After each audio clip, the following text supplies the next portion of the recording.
My name is Miriam Greenbaum. On behalf of surviving generations of the Holocaust, I have the honor of interviewing Mr. John Rock.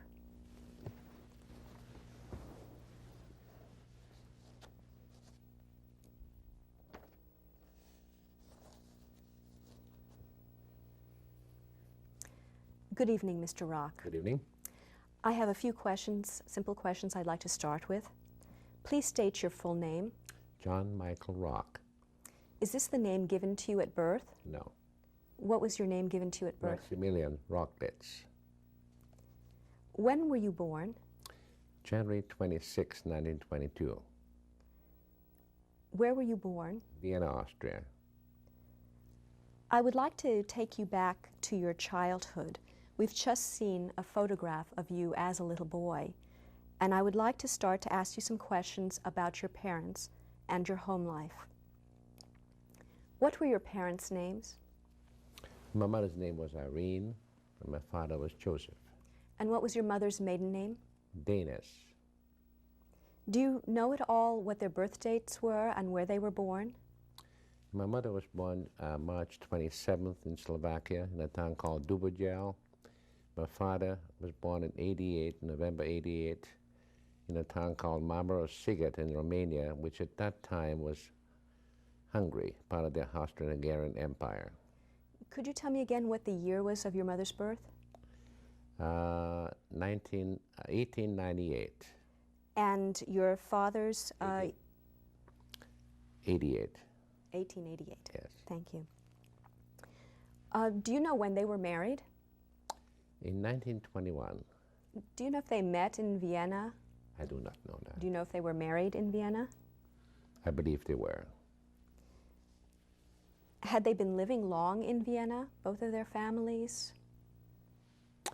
My mother's family for some time.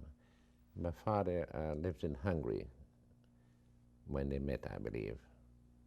And do you know when your mother's family came to Vienna and when your father's family came to Vienna, or when he did? I know when my mother's family came to Vienna in 1908 from Slovakia. I don't know when my father's family came. Did you hear any stories at all about their early married life or where they went on their honeymoon? Yes, they went on the honeymoon to Venice in Italy, where I allegedly was conceived. And I still have a photograph of them in Vienna on their honeymoon. In Vienna or? In Venice, I'm sorry. Would you please identify the photograph here? That's my mother and father in Venice feeding the pigeons. Thank you. Did you have any brothers or sisters? One brother. And what was his name? Imre. When was he born? January 23rd, 1925. Would you please identify this photograph? That's my brother and I, quite a few years ago, when I was approximately 7 and he was 4, I believe. Okay.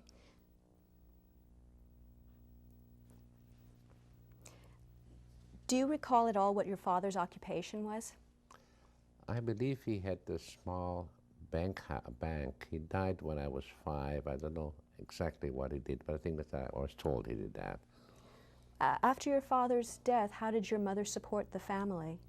She didn't. Other members in the family supported my mother and my brother and I. Who were the other members? Uncles, mostly. Do you remember, are they your mother's family? My mother's family, yes. Do you remember any names in particular of? Well, there were 10 altogether originally, and I remember a few of them. One died during the First World War. He was gassed, serving for the Austrian-Hungarian army, or with the army. And do you remember his name at all? Hugo, yes.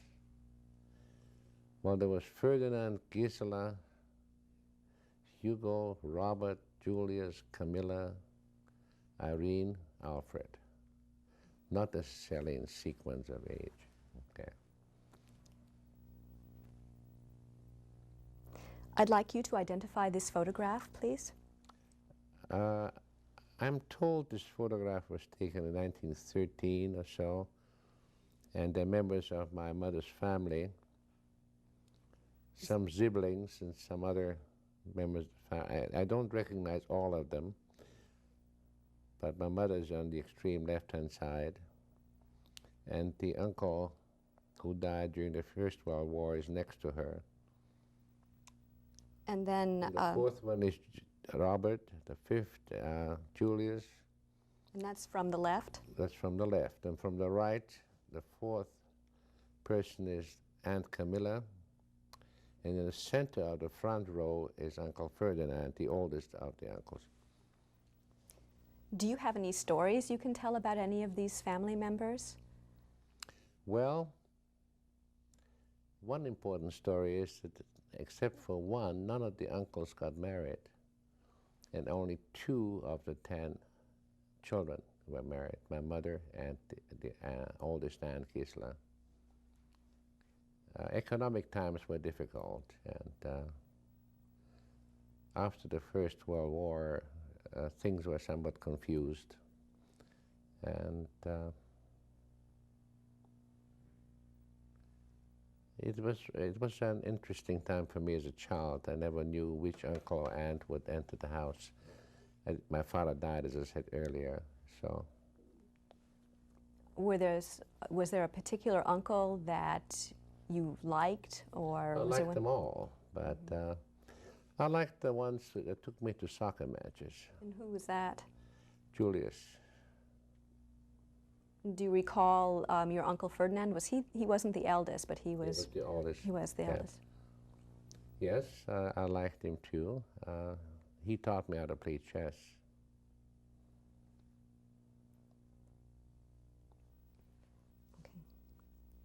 On your father's side, do you recall whether he had siblings? Did you have aunts He and had uncles? sisters. I didn't know them that well. We were closer to my mother's family. One cousin, one of his sister's daughters survived. It's a cousin of mine who lives in Philadelphia. She survived the Holocaust. How would you describe your family's standard of living during this time?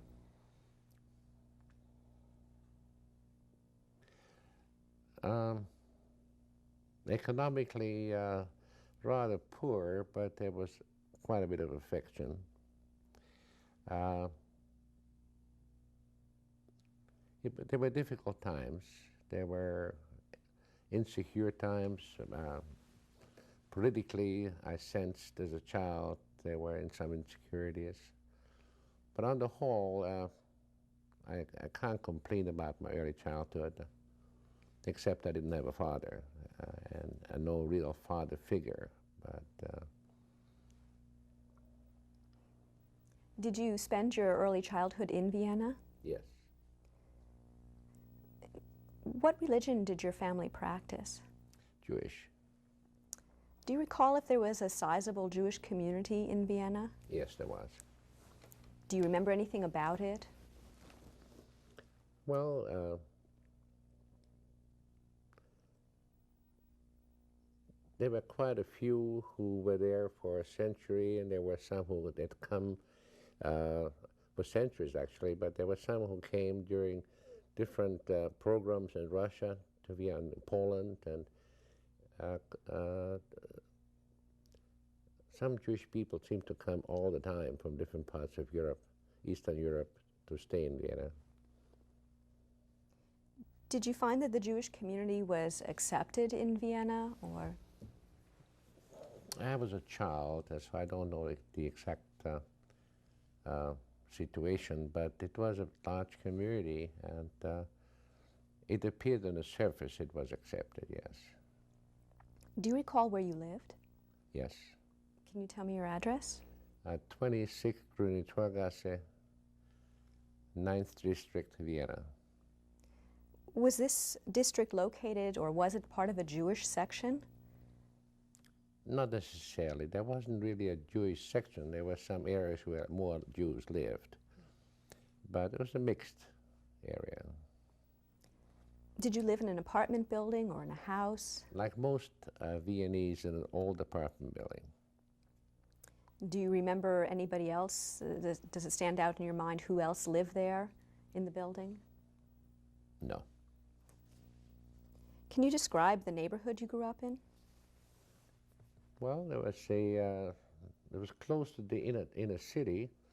There were mostly apartment houses, no single-family residences. Our row of buildings was close to the Vienna Police Department and close to the canal that went into the Danube, like a small river. There were a number of parks where children couldn't play soccer on the grass. And lots of churches. Were there any synagogues in your neighborhood? Yes. It was in the Milnergasse. Even though my mitzvah I had in the Seidenstädter Gasse, and the large Vienna synagogue. So in your neighborhood and in your building, was it Jewish and non-Jewish people living together? Yes. And did you have any difficulties at that time? Not until the late 30s, no. Tell me, how did your family observe holidays, and do you remember any particular holidays, Jewish holidays? Well, they observed all the holidays. My mother kept a kosher house, yes. Not Orthodox, but a kosher house. On the table next to you is a book that is in Hebrew and in English, I believe. Would you please pick it up and perhaps identify it? Yes, it's a Haggadah that was given to me in 1927 in English. I don't remember who gave it to me. And you were how old then? 5. And a Haggadah is what? A prayer book when using at Passover. Can you say again when it was printed? You received it in 1927. When was it printed? When? And we can open up and let's look in the inside.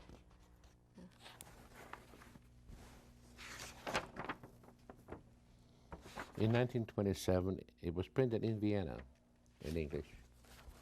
Thank you. Do you have any special memories of using the Haggadah? I used it, yes, every year. And it was kept for me by the aunt who went to England just before the war, Second World War.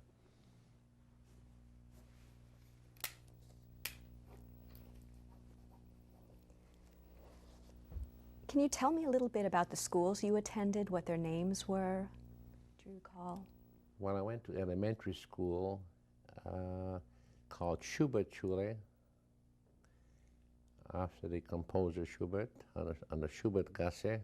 And then I went to the Vasa Gymnasium, which was a humanist gymnasium. What does that mean? Well, they had different type of secondary schools, and you had to pass a test when you're 10 years old. And the results of the test determined which schools you could attend. And fortunately, I passed the test to the extent that I could attend the gymnasium, as they call it, gymnasium. Why was it called a humanist gymnasium? Well, it taught art and Greek and Latin, whereas some of the other schools taught engineering or that type of endeavor. And at what age do you go to gymnasium? At 10. At 10.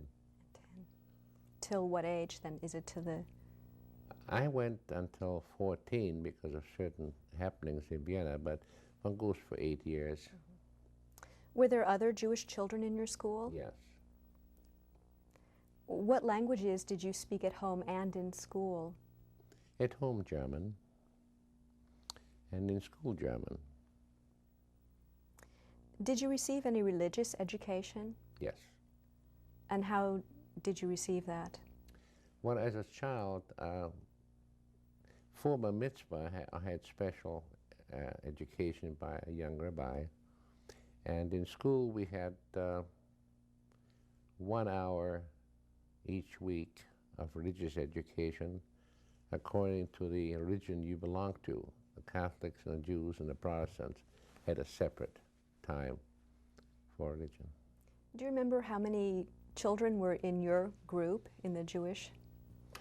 Not exactly. There were quite a number of them. More so in the gymnasium than in the elementary school. And how did you feel about being separated out? Did you?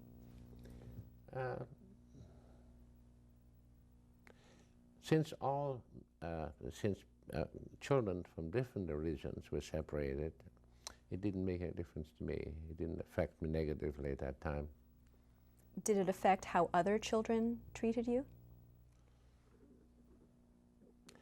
Not in the early years, no. Did you play sports? Yes. What kind of sports? Mostly soccer and grass hockey. Did you belong to clubs? No. Are there any particular friendships that you recall when you were a young boy? Excuse me, I did belong to the Scouts, and we had some sports with the Boy Scouts too. They were called Boy Scouts? I belonged to the Boy Scouts, and we had the sports section. Are there any particular friendships that you recall as you were growing up? Not really. There were several friends, of course, but since the problems occurred in 1938 with the so-called Anschluss, I lost track of most of them. Who was your closest friend? Somebody called Norman Feuer, F-E-U-E-R. Can you tell me a little bit about him and what you did Well, we together? went to the same class, and I know he managed to get out of Austria, but I lost track of him during the war. What did you used to do together? Play soccer and other things What other teenage things? boys do. What did you do? Well, argue, discuss things that happen in our lives, shared some insecurities. What kind of insecurities? Well, politically, it was quite insecure towards the middle, late 30s. We sensed the fear of the Nazis getting into power because we knew in Germany they were in power already. On the whole, we were positive. Our children have a way of feeling they'll be alive forever, but we were discussing things the parents told us or we heard about. Do you remember anything in particular that you discussed or the specifics of it? We, towards the end, discussed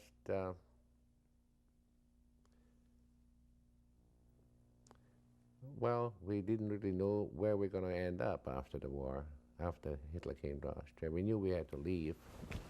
And so this was in what year? In about 1937, 38. Mm-hmm. And so what plans did you make? Did you make plans together or? We didn't make any plans. Describe what you were like as a young boy to me. Tell me what your personality was like. Lively. Somewhat lonely at times. Both my brother and I missed our father. It was difficult.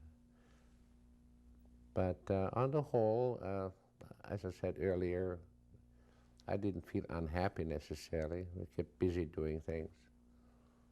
And I enjoyed school. And our family life was not like many families have experienced, because as I said earlier, the uncles and the aunt kept coming in and out from our home, apartment. But on the whole, it was a positive experience. Did you get along with your brother? Most of the time.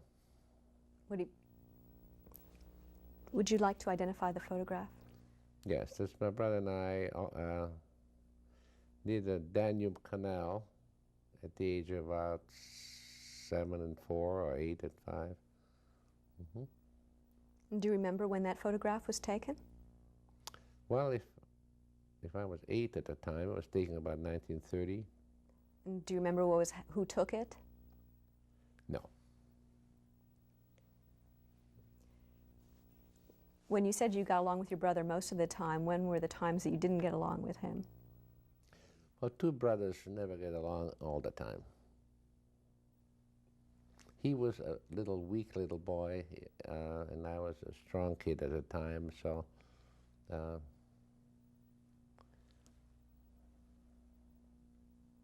I felt sometimes I took blame for him, so I was upset. And brothers or children, siblings generally, at times don't get along. Tell me a little bit about your mother. Were you close to your mother? Yes, both of us. Can you tell me a little bit about her? Well, she, having lost a husband when she was 5 and had no profession, being supported by other members of our family, was difficult for her. She wanted to do something, but it was very hard to get a job, and she raised us, and she was a very kind woman. Everybody seemed to like her, and under the circumstances, she did the best she could, the both of us. What were your aspirations? What did you want to do? Well, become a lawyer, I guess, as a teenager.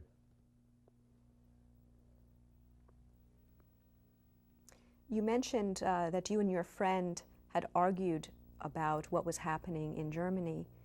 Do you recall when you heard the name Adolf Hitler? Right from the time he took power in Germany, in 1933, perhaps even before. Did your family discuss what was going on in Germany? Yes. And even in Austria it became difficult because I think it was 1932 or 33, the Christian National Socialist Party in Austria took over the government forcibly from the Social Democrats. So there basically was only one party, and they were a nationalist party, and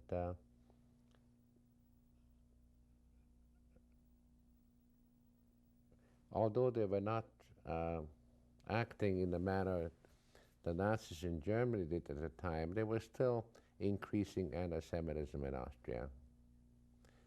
And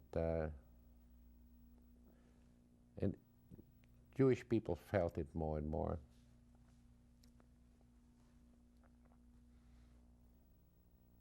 I'd like you to identify this next item. That's an old Hungarian passport with a picture of myself in there. Do you recall when it was issued? I think it was 1936 or 37. And can you tell me a little bit about why it was a Hungarian passport? Because my father was Hungarian, and the nationality was determined by your place of birth.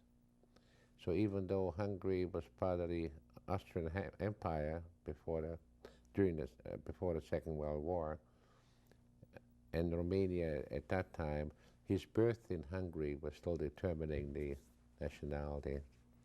And subsequently, I was considered Hungarian, even though I was born in Austria. So you didn't have Austrian citizenship? No. You had mentioned that there was increasing anti-Semitism in Vienna. Are there any experiences that you were witness to? Before Hitler's arrival in Austria, mostly name-calling. And occasionally I heard of some Jewish people being beaten up. Were you called a name or beaten up, or did you know people? I personally was not called a name, but I know the people in my company were called names. And I knew of a couple kids that were beaten up, yes. What do you mean by in your company? Within my circle of friends. Mm-hmm. Do you recall what the events were of 1938. Hmm. Can you tell me a little bit about it? Well, Hitler came to Austria in the spring of '38, which was quite a traumatic experience for everybody, I guess. And overnight, most citizens seemed to have an armband with a swastika on it. And people who we never suspected about being Nazis were coming out of the woodwork. And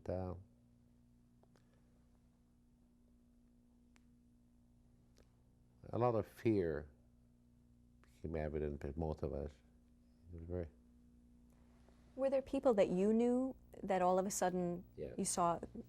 Anyone in particular? You can tell me an incident. Well, my youngest uncle, chauffeur, who was known to be a social democrat, overnight had the swastika on his arm. And some people that we thought were Democrats also turned out to be Nazis. Quite a few of them surprised us.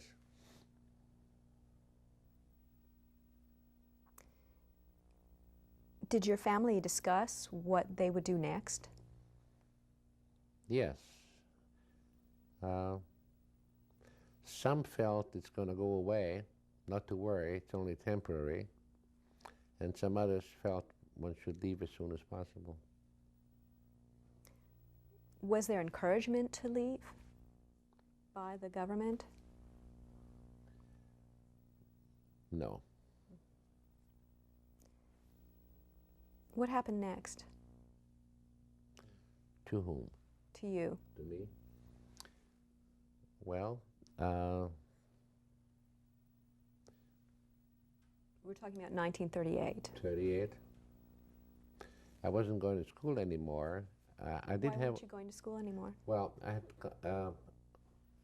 during the 1937, I went to a commercial school for a year. Actually, it was a 2-year school, but and I also had a job at the same time, working for a company in the afternoons and evenings, late afternoons. And I had to leave the school because of the Anschluss, The Anschluss means Hitler's arrival in Austria, march into Austria. And I was still working at the job for a few months, but a non-Jewish person, it was a Jewish company I worked for. Do you remember was the put name? in- Pardon me? Do you remember the name Honig and Company. and the type of work that you did? I was wrapping parcels and delivering them to peace workers. And a non-Jewish manager was put in charge of the company, and the owners of the company also had to leave the business, and they attempted to move away from the country. I don't know whether they made it or not. Why did the owners have to leave? Well, they were Jewish. Was there a law? I mean, I think I didn't make it clear. They left the company. Non-Jews took over the company, and they lost their business. But why did that happen? Because the Nazis decided that Jews should not be in business anymore, and they took over a lot of companies and offices. So did you still work then for the Honig company after? I worked for Honig company, but not after the owners left. I left too. Did you have to leave then? Yeah. Can you tell me what else you recall about that year?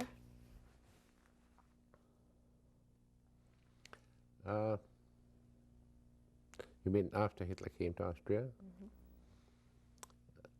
Just about everybody we knew, Jewish people, were making an effort to get out. Most of them did, and wanted to get out. And there was a lot of despair and panic. People losing their job, and many people didn't have much money. The economy was poor. They didn't know which way to turn. some who had relatives abroad, contacted them trying to get out, getting affidavits of support. My younger brother had a Hungarian passport which was still in effect, valid, and he managed to get out in July of '38 to join two uncles who lived in Zagreb, Yugoslavia. Which uncles lived there? Robert and Julius. And you didn't follow? I couldn't because my passport was invalid by the time. Were there any major events or times where you were really frightened about what was happening? Well, after Hitler came to Austria, I was frightened all the time, except I knew I was going to survive. You know, children are very positive. But I was worried about my mother and my brother and my family. And one uncle was taken to concentration camp in Dachau for a few months. Which uncle? Julius. So this is before he went to Yugoslavia? Yugoslavia. Mm-hmm. Did you read about the events in Germany in November of '38? Not only read about them, we experienced them in Austria. And can you tell me about that? Yes. There's in November of '38 a so-called Kristallnacht, where most of the synagogues were burned and Jewish shops were attacked and Jews were attacked and quite a few arrested and beaten up and some sent to concentration camps. What were you doing then? We had a warning from a non-Jewish friend that what would happen, and we hid in a building behind our building. Quite a few Jewish people in the neighborhood. Do you recall the gentleman's name? No. And so you hid in this building for how long? A few days. And did you hear noises outside, or? I don't remember that. When you returned to your apartment, what were things like? They hadn't changed when we returned for a while, except there was more and more concern. Was your apartment damaged during this evening? No.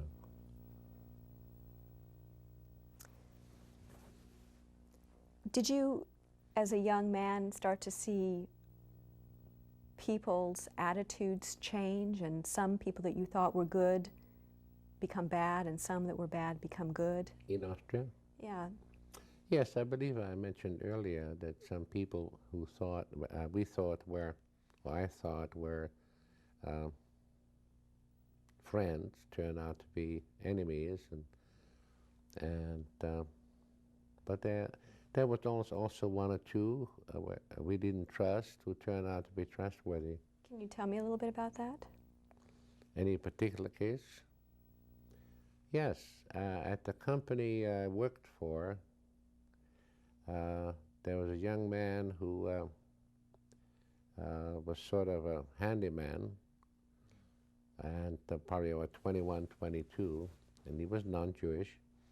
And when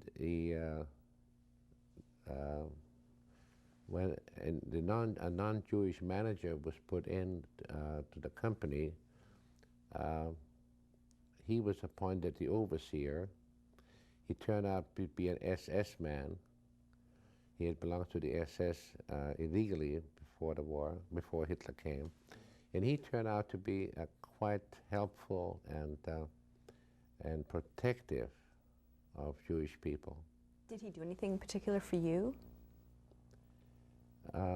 He was very pleasant to me, and he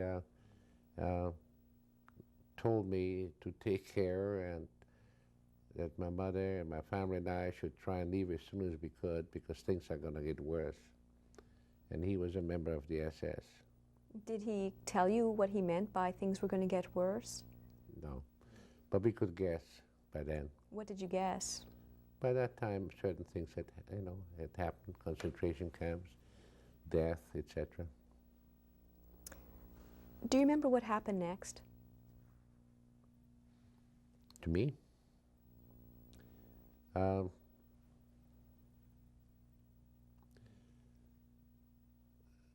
since there was no way for me to go to any other country, uh, I had no passport. I was considered stateless. Uh, it was suggested, my mother thought I should try to join a Hachshara, which is to the idea of going to Palestine, if there's a way. And I went into a camp called Markhof in Austria, which initially was a camp to learn farming with an Austrian superintendent, and there were several hundred Jewish youth in there. It later on became a little more like a labor camp. I spent about 4 or 5 months there, I believe. And after I got out, I found out later on that most of the youth in the camp did not survive the war. And I left, I escaped or left, whichever way you want to call it, with another fellow and went back to Vienna. My mother had managed to contact me and to let me know that some papers were available to go to England on Hachshara. And I went back to my mother's house, and then within a few days left Austria. Let me back up a little bit. The term Hachshira, is that a Hebrew term? It's a Hebrew word, yes. What does it mean? I'm ashamed to say I don't know exactly, but it's like I'm afraid at the moment I don't know. Do you remember when you went into this camp, what year it was? I believe early in 1939. And you say at first it was a camp to prepare you to go to Palestine, and then it became a labor camp. Do you know when exactly that change occurred?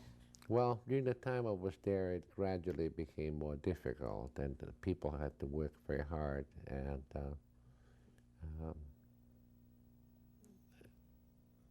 longer hours and so on. Initially, the Jewish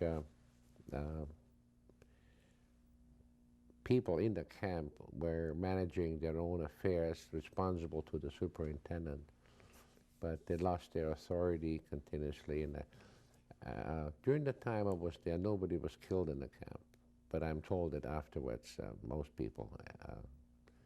How did you hear about this? Another survivor I met after the war, actually after I came to this country. Do you remember the name? No. How many youth were there? And were they boys and girls or just boys? They're both boys and girls. I would say there were 300 or 400, I don't know, 500. I might just have exaggerated the number. They're probably only about 200. You said that you and a friend left the camp? At night we left, yes. Do you remember who this friend was? It was not a friend, it was another young man, and I went to my mother's house and he went some other place. I think he lived in a different town. What compelled you to leave?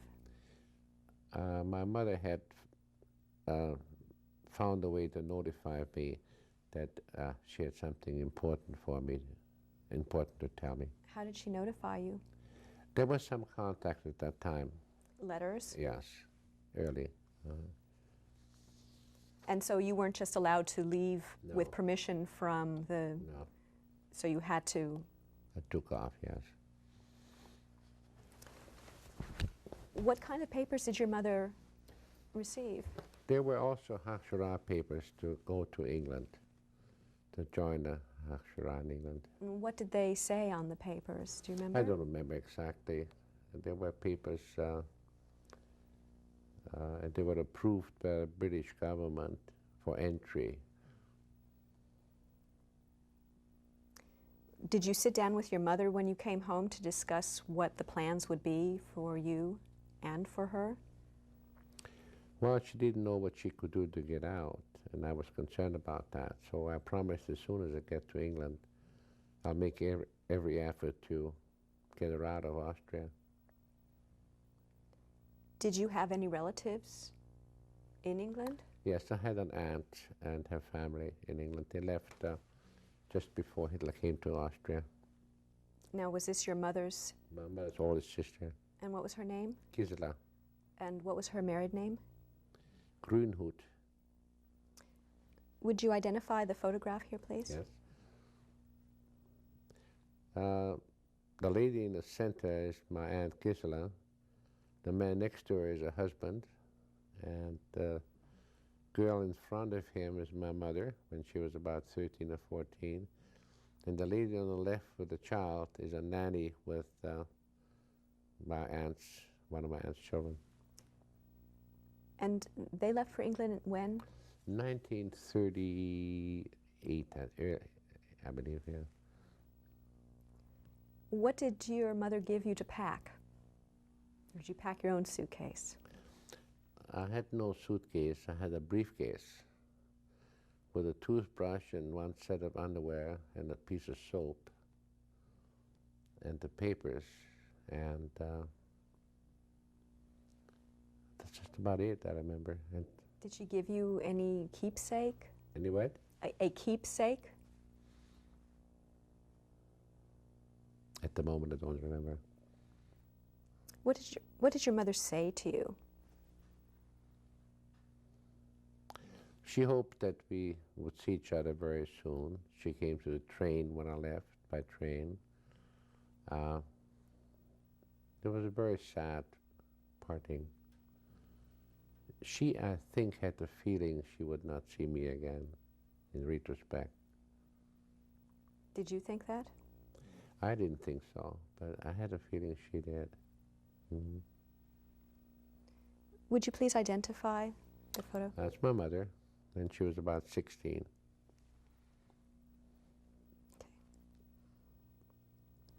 Did you say anything to her in return? I said I would notify as soon as I got to England and keep in contact with her, and obviously hope to see her soon again. Were there other things that you talked to her about as you were leaving and saying goodbye? I tried to tell her, I told her that I tried to get her out of Austria to England as soon as I could. I don't remember much else. What were your thoughts as you were in the train and saw her on the platform?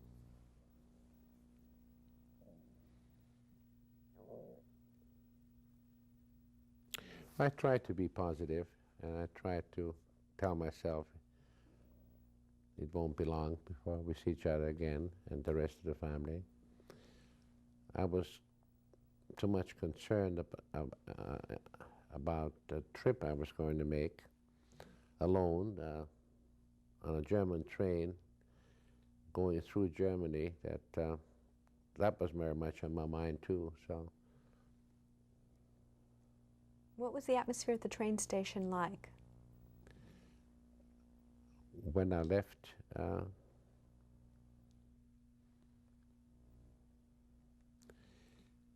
it was not out of the ordinary, except I felt very guilty about something. When I entered the train, I waved to my mother, and she waved back, and she kept standing there waving, and I went into the train, and I felt I took too much time finding a seat for myself. So by the time I looked out of the window, it was too far for me to see her and her to see me. Somehow I felt guilty that I should have stood by the window waving to her longer. How old were you when you were leaving? I was 17.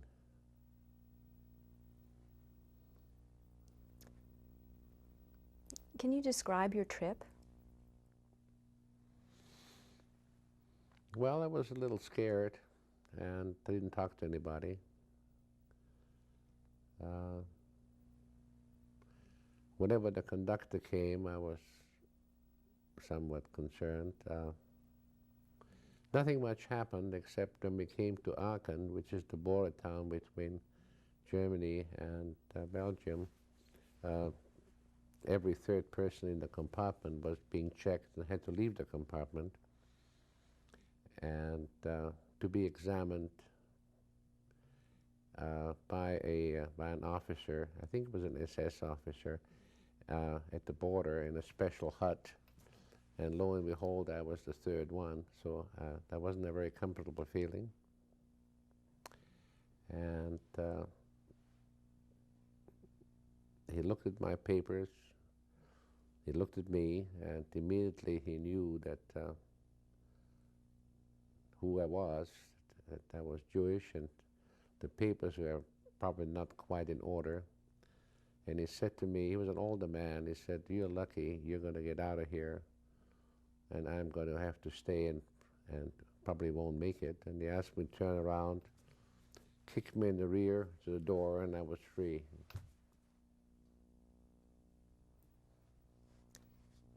Can you tell me who else was on the train with you? Were there people in their No, same... I didn't know anybody. I was the only one. I didn't speak to anybody during the whole trip.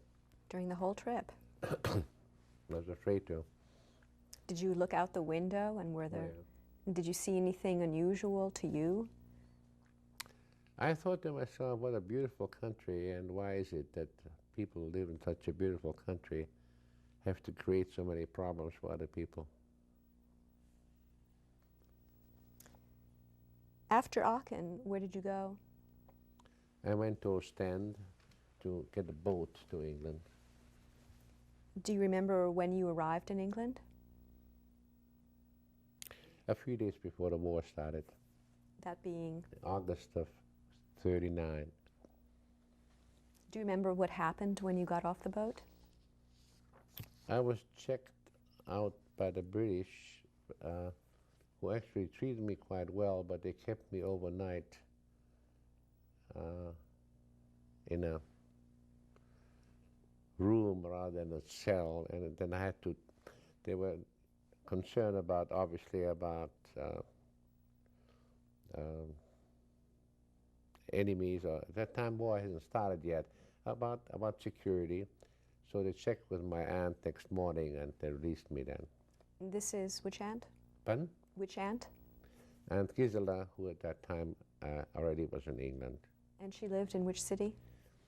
In London initially, and then she moved to Manchester. Now, were you planning on moving in with her?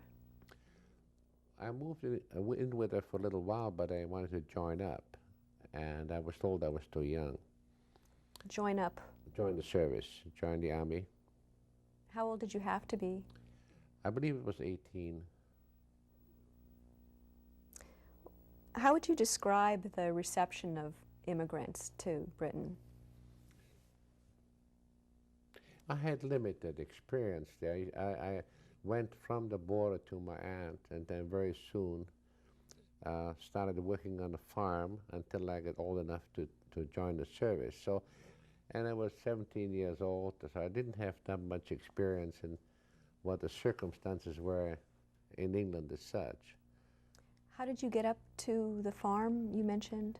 Yes, well, there was a Hachshara arrangement and in Yorkshire on a farm, and that's the one I joined. There were about 20 of us, refugee children, youth, who went there. Boys, girls? Both. What were the ages?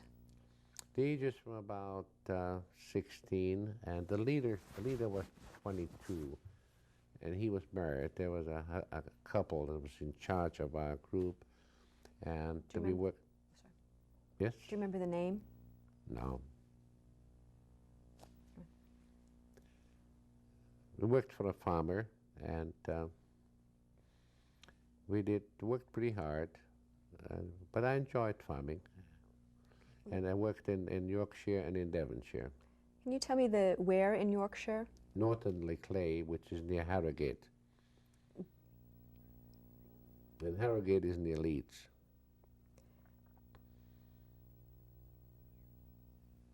Would you please identify the item?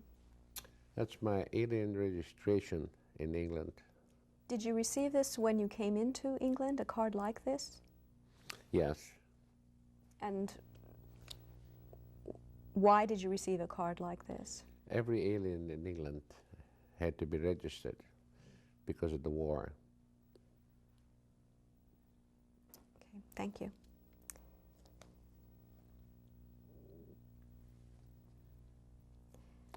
What kind of work did you do on the farm up in Yorkshire? General farm work, milk cows, and dig ditches and whatever one does on the farm. However, something humorous occurred later when we were sent to a farm in Devonshire, a flower farm where they raised daffodils, and we worked on that farm, and I was curious to know how raising daffodils would help the war effort. But the British, we were told that it's good for the war effort that the officers' mess has fresh flowers, which was very British and very funny, but so we worked on a flower farm. Do you remember where the farm in Devonshire was? In Braunton, Braunton. And how long did you stay there? Until 1940, and when I joined the service. So that was how long? Altogether, I was on the farm, I believe, a year and a half, on both farms together, just over a year. Let me go back up to Yorkshire for a minute. When you were there as part of Hach Shirah, did you have formal training as well as doing your daily chores? No, just daily chores. Now, was it difficult to adjust to life in England? No. Did you speak English? No. So how did you manage to get along? If one has to, one learns fairly quickly. Did you have any special friendships? Yes, I had one very early in my time at the farm. I befriended a piglet, and the piglet was very loyal, followed me around all over the place, and it grew rapidly. I called it Cecil, an unusual name. So Cecil followed me all over the place and grew quickly, became a big pig, and I had a very sad experience with that. What happened? Well,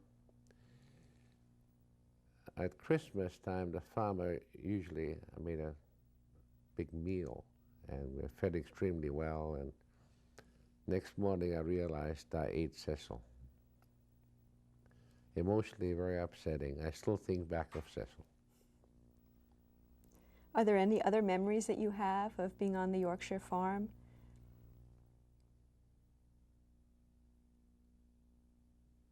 There are a number of them. I mean, it was hard work, but I didn't mind that. I enjoyed the company of the people I was with.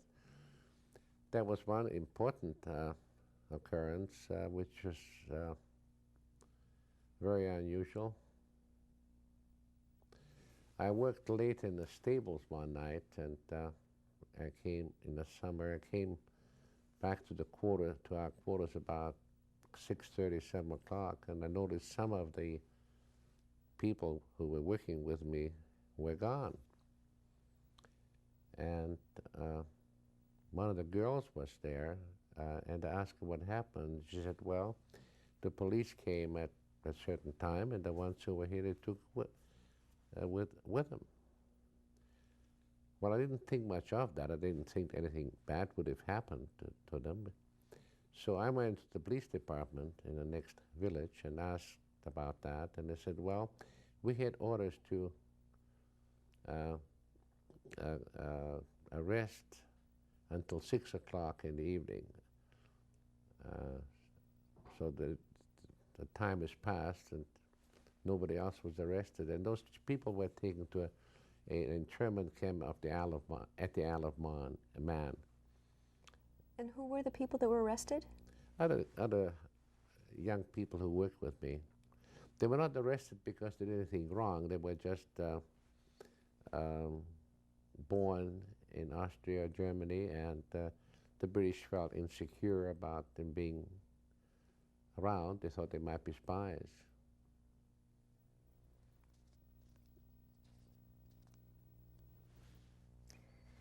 After you worked in Devonshire, what happened?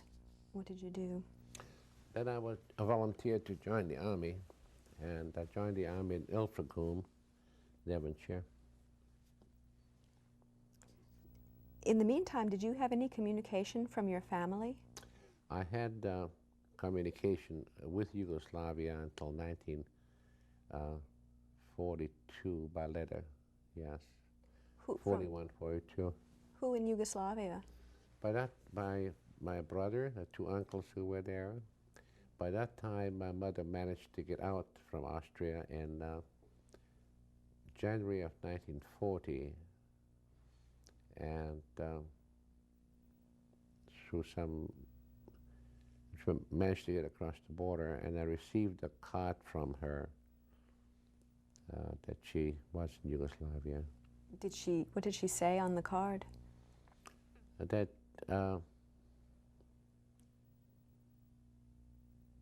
the card said something which was supposed to give me the news that she is in Yugoslavia, but she talked about being on vacation in some town in Yugoslavia. That's the last communication I had from her. And so what did that mean to you? I did not know it was that type of communication until my brother told me after the war. I thought it was really she was on vacation then. Now the card is very important to me because it's the last communication I have from her.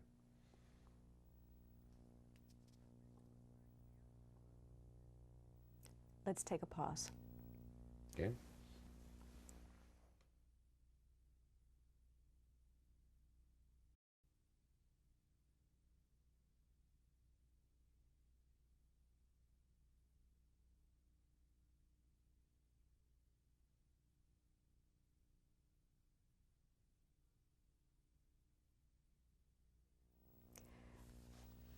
When we stopped for a pause, you were talking about the communication from your mother, the postcard that you received. How did that make you feel? Made me feel very good. I knew she was alive, and the Germans had not come to Yugoslavia at that time.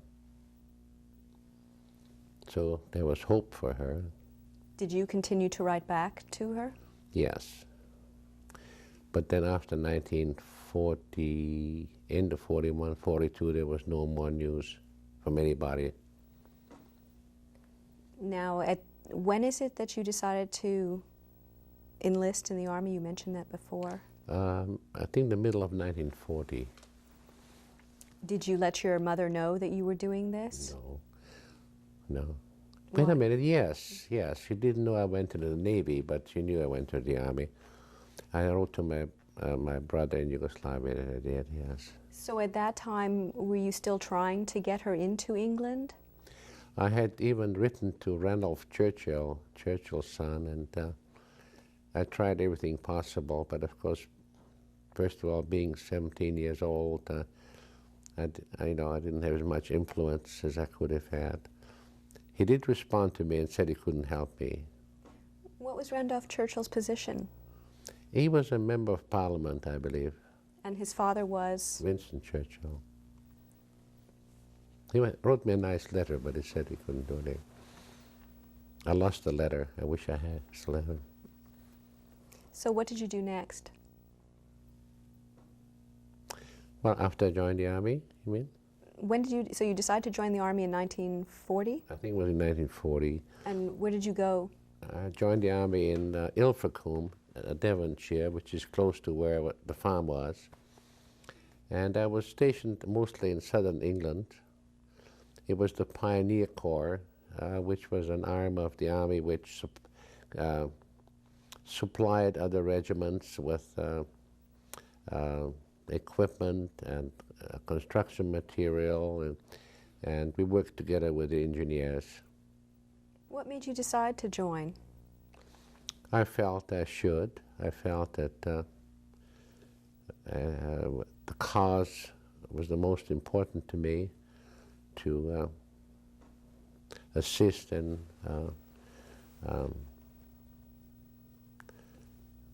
defeating the Germans and freeing the people they enslaved, and my own family, which was affected by it. I felt it was the thing I should do.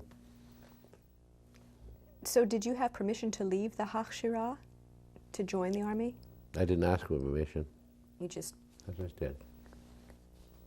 Were there other people who enlisted who were in a similar situation? Yes. In that particular company, there were quite a few refugees from Europe, of different, mostly Jewish, mostly, but they also members of other nations who were in the company.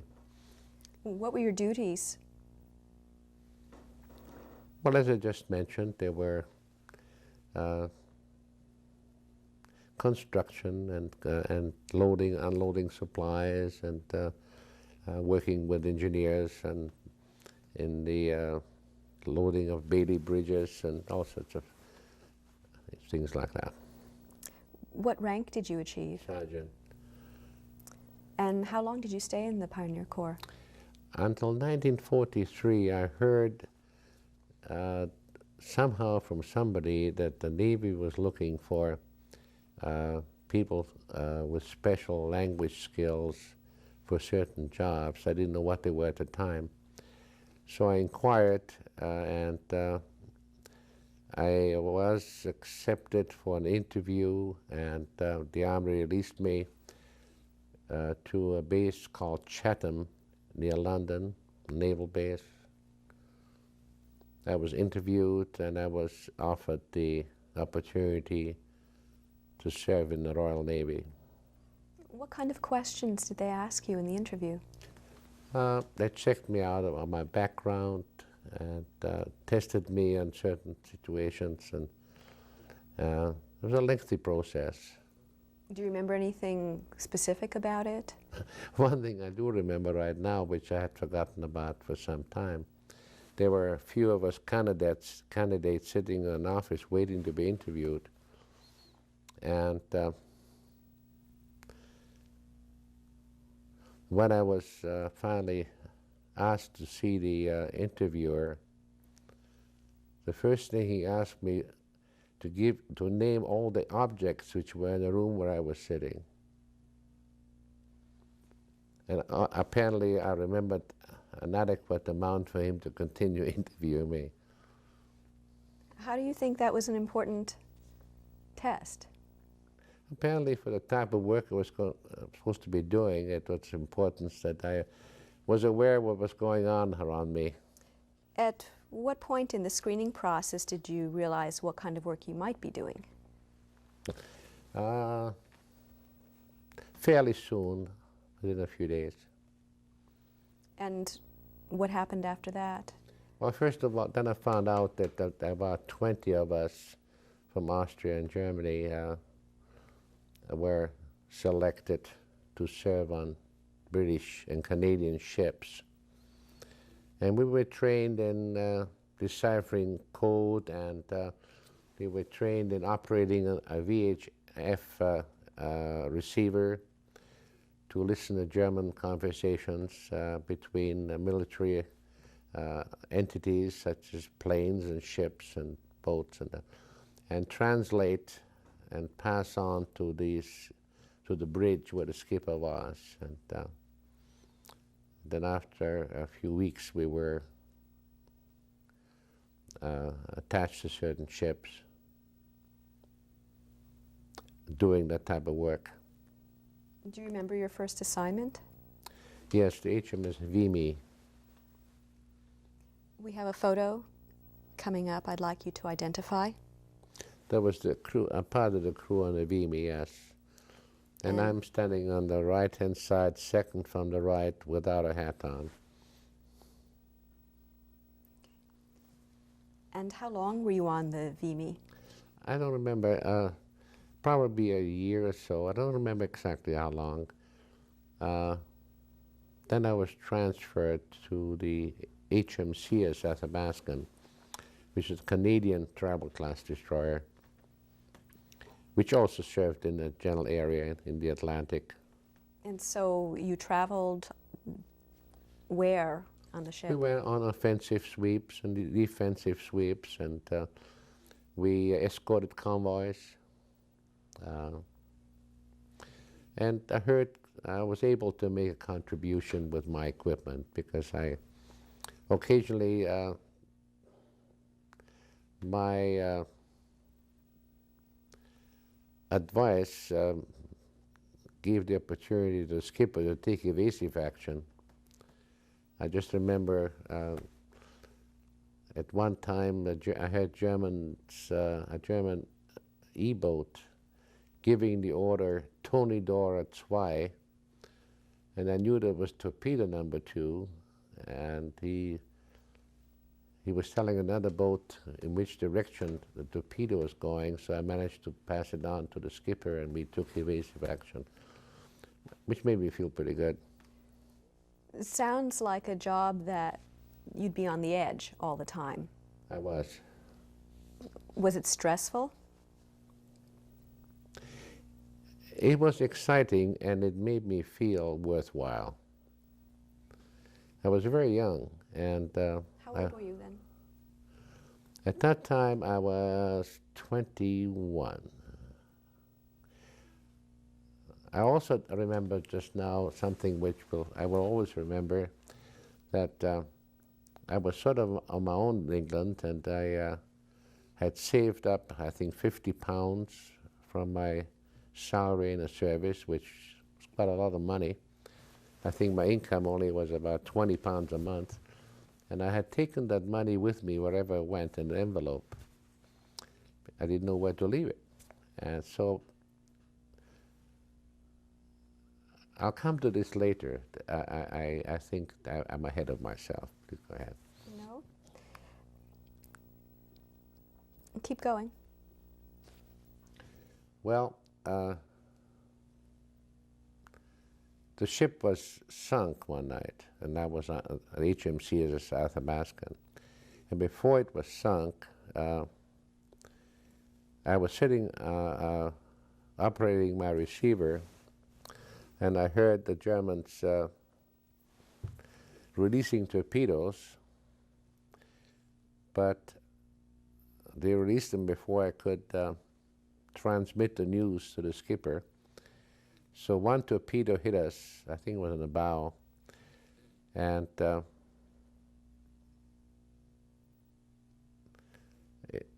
it's quite an experience. And the first thing I remembered was that I better get the 50 pounds in the envelope from behind the receiver.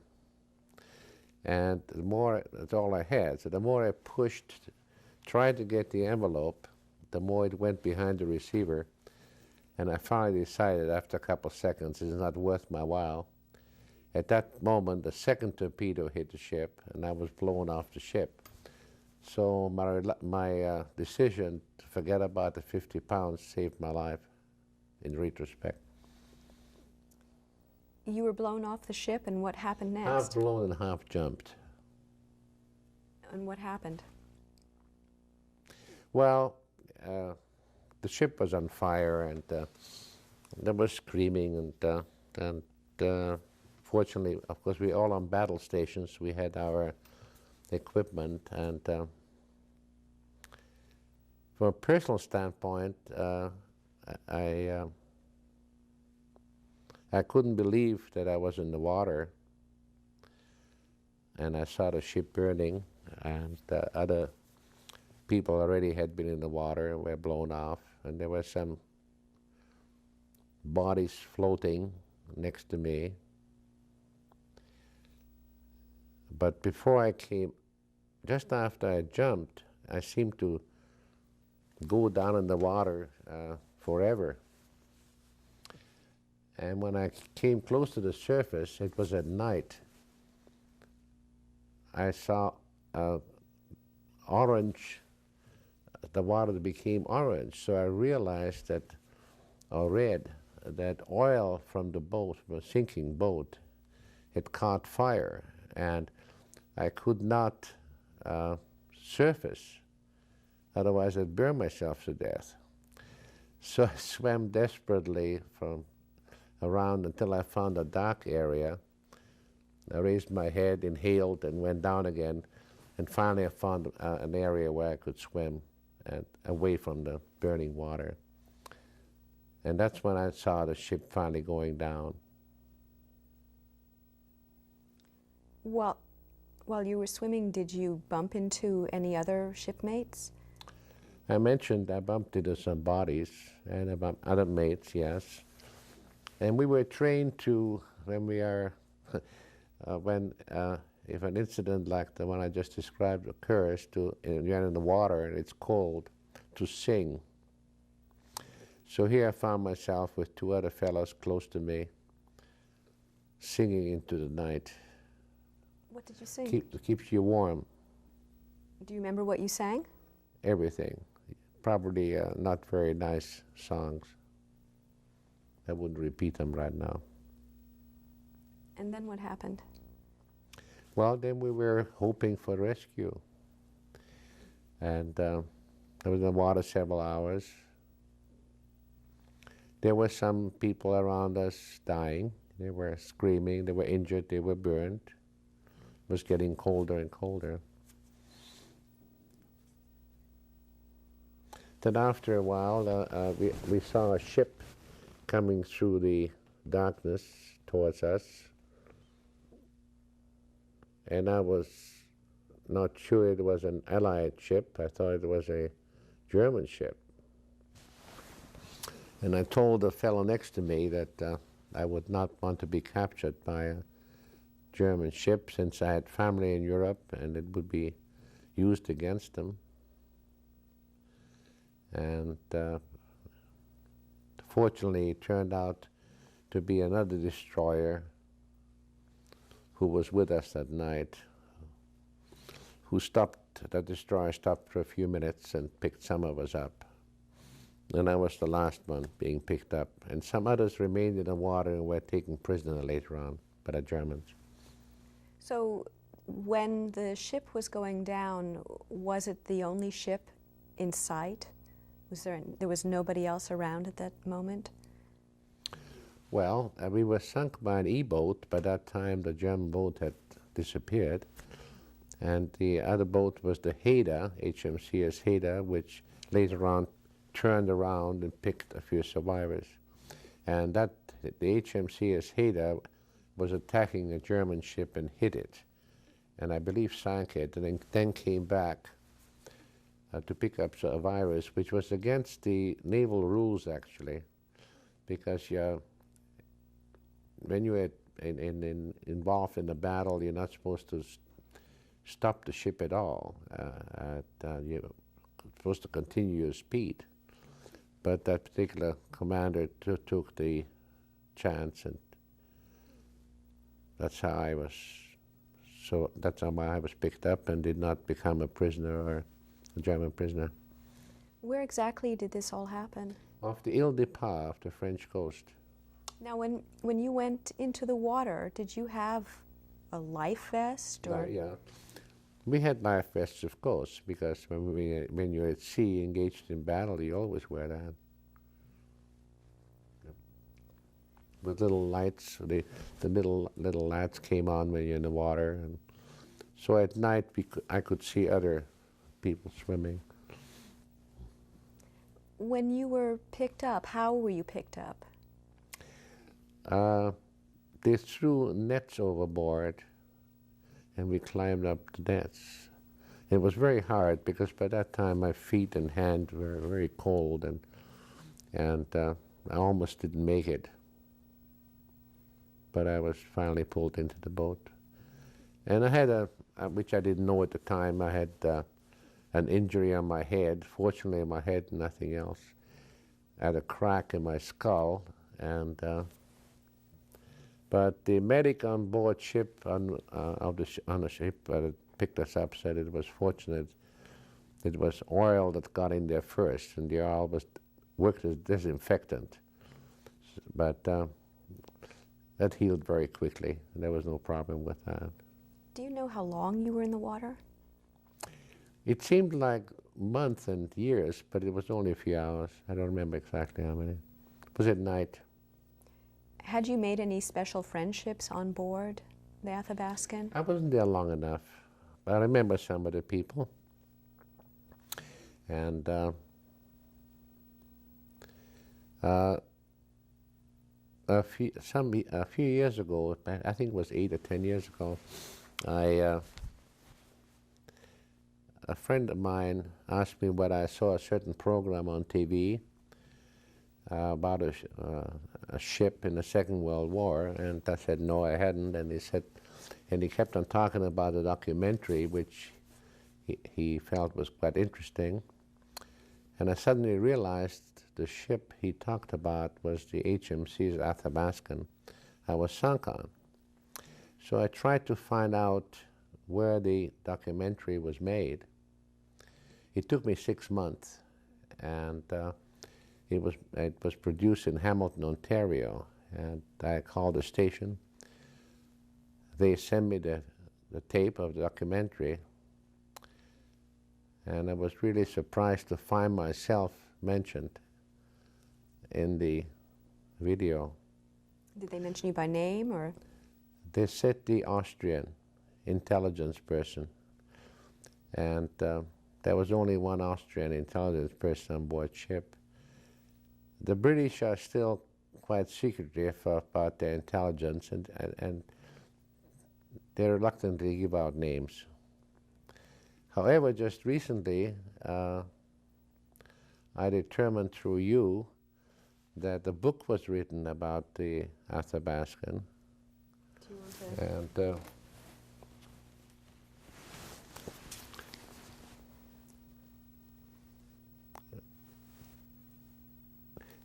which gives the whole story of the ship, and I also found myself in the book.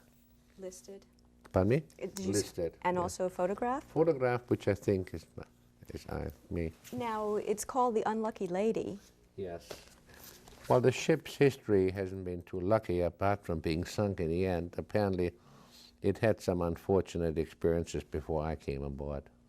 Did you have a mascot on the ship? There was a mascot called Ginger, a cat, and the other seamen were much more familiar with the cats. But because I only was on board for a short time, I just knew she was there. Apparently, the cat would not go aboard during the last venture, because I don't remember the exact story anymore. I have to think about that. That's okay. Yeah. Now, how many people were on the ship? Approximately 240, I believe. And how many made it onto the Haida? About 40 or 50. And you were one of the... Yes. And how did that affect you? By being picked up? Knowing that, you made it onto the Haida and some of the men didn't make it on. Well, after 240 or 50, half of them died. And half were, one quarter was picked up approximately, and one quarter became prisoners in Germany. I felt elated, but I felt somewhat guilty too. You wondered about my comrades who were with me, and they were gone.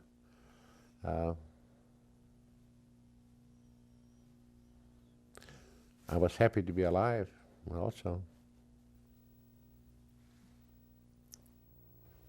What was your next assignment? Or did you have time to recuperate? Yes, I recuperated fairly quickly, and then I was put on a British cruiser, the HMS Black Prince. And what did you do? What were your duties there? The same as on? The same work. And how long were you on the Black Prince? Not very long. I don't remember exactly, some months. Where was it located? The ship was operated in the same area where the Athabascan operated, Atlantic, in the Atlantic. Channel, we went North Atlantic. And, were you on that ship during D-Day? yes. And can you tell me a little bit about what happened?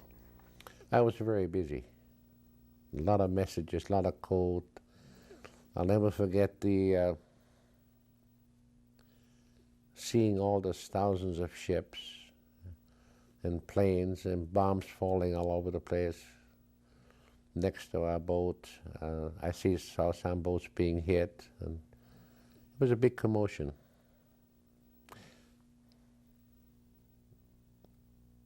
Do you remember anything else about that time? Well, there are a lot of things to remember, but I gave you a general description of, In a way, I felt good about the invasion, obviously, because it was a move towards beating the Germans. And that's what I was sorry to see all the different casualties and ships going down and planes going down, but... So were you close to Omaha Beach? Yes. And when did you see Omaha Beach? On D-Day at 6 o'clock in the morning. And what did you see on Omaha Beach? I saw, well, by that time we knew Omaha Beach was a very difficult situation, that the Germans were able to hold off much of the landing there. Their gun positions were not wiped out as the Allies thought it did, and they were able to concentrate on the soldiers landing, and they were sinking boats, and it was a very difficult situation. And I heard the commands and the conversation between the Allied ships about what was going on there with my receiver also, and that's about all for the moment. After the Black Prince, were you put on another ship? No, the last ship. And what rank did you achieve? Chief Petty Officer. How soon after the Black Prince did you realize that the war was going to come to an end? Well, when I was taken off the Black Prince, the war was almost at an end anyway, so I knew it was going to end. And then I was taken off the Black Prince and worked in the Naval Depot in Chatham. And when the war was almost over, were you back in communication with your family? I had applied to the Red Cross and registered with the Red Cross, hoping to contact my family, and I had left messages for my brother, and he did the same thing in Europe from Italy. And the Red Cross notified me that he was alive, and so some contact was established. He had, by that time, he was in Bari, Italy, and I was in the Navy, and I hitchhiked by plane to Bari and met him and two uncles who survived. All other members of the family had been killed during the war. Now, when you were on the ship, and whether it was the Athabaskan or the Black Prince, were you hoping to receive word from your family? Were you able to write? Did you try to write to Yugoslavia? Was it too late then? Well, after 1942, when the Germans came, there was no contact at all. I believe I mentioned that before. I hadn't heard for several years whether anybody was still alive. I was hoping they would be better. On the table, we have next a letter, I believe, and I wish you would identify it.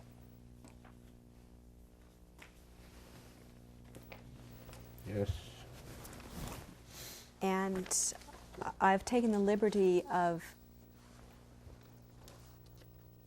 typing up a page of your handwriting. I believe it's your handwriting. Is this your letter? Yes. I'm wondering if you could read. The type is okay. And tell me when it was written as well, Yeah, which is the on. letter here. It was written on April 29th, 1945.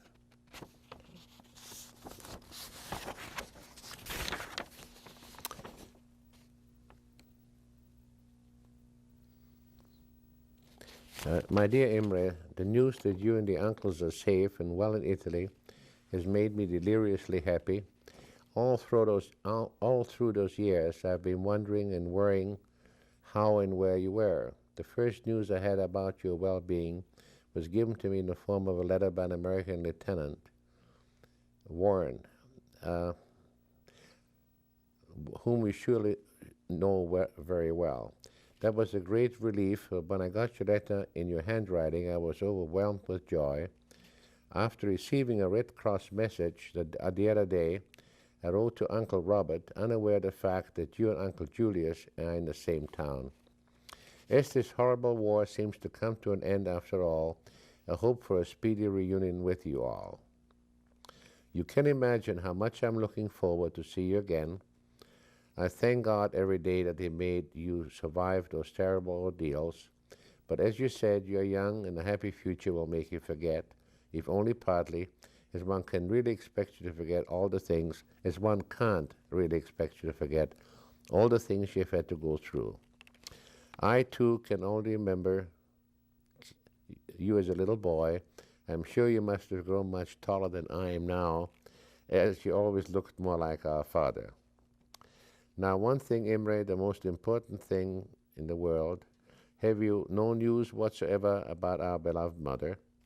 If you haven't, I'm not going to lose hope, and I shall search until I find her.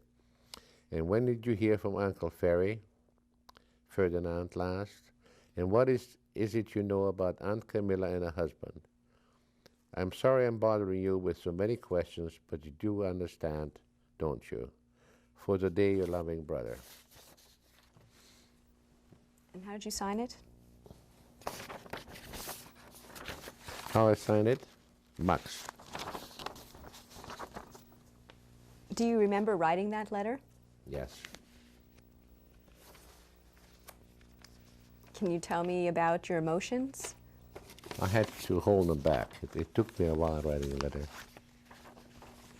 It's okay, put it down.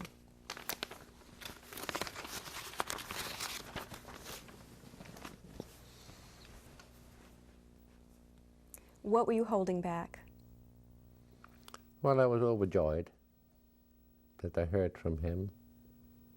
Of course, when I heard that the rest of the family, including my mother, except for those two uncles, did not survive, I was very sad about that. And how did you find out that it did not survive? Through my brother. Do you know where Ferdinand died and where Yes. Camilla died? Can you tell me? Well, Ferdinand and Camilla and my mother died in Yugoslavia. Well, Ferdinand and Camilla died in Yugoslavia. They were shot by the Germans. My mother was sent to Auschwitz. She had remarried again a year or two before that, and she and her husband and his mother were sent to Auschwitz in '42.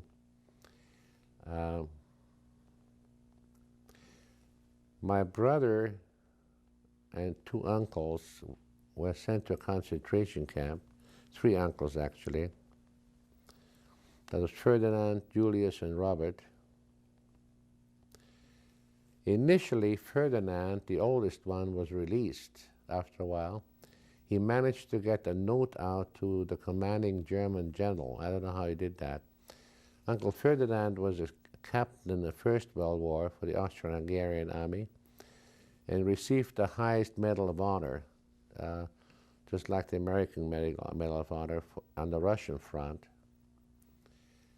And he managed to get a note out to the German general, and he was released for a short while, but ultimately he was killed by the Germans anyway.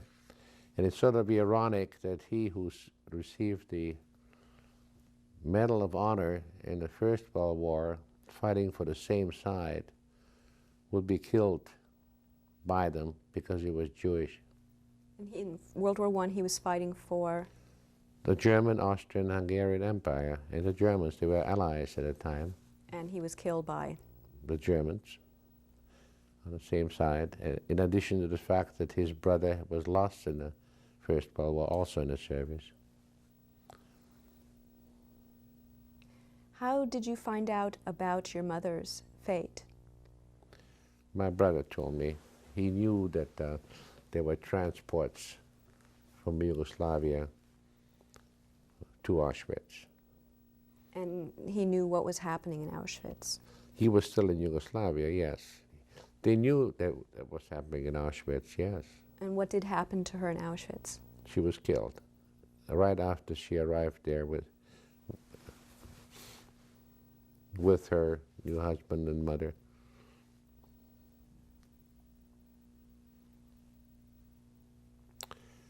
I might say my brother, who is 3 years younger than I, he had a very difficult time in a concentration camp. He, let's see now, he was about 42, 17, and many people were killed in that camp in Serbia, in Croatia, Serbs and Jews, and he was finally a grave digger, and one Croatian member of the Ustaša fascists tried to kill him too in a mass grave, but the bodies under him, already dead, saved his life because the blows were absorbed by the bodies below him in the grave.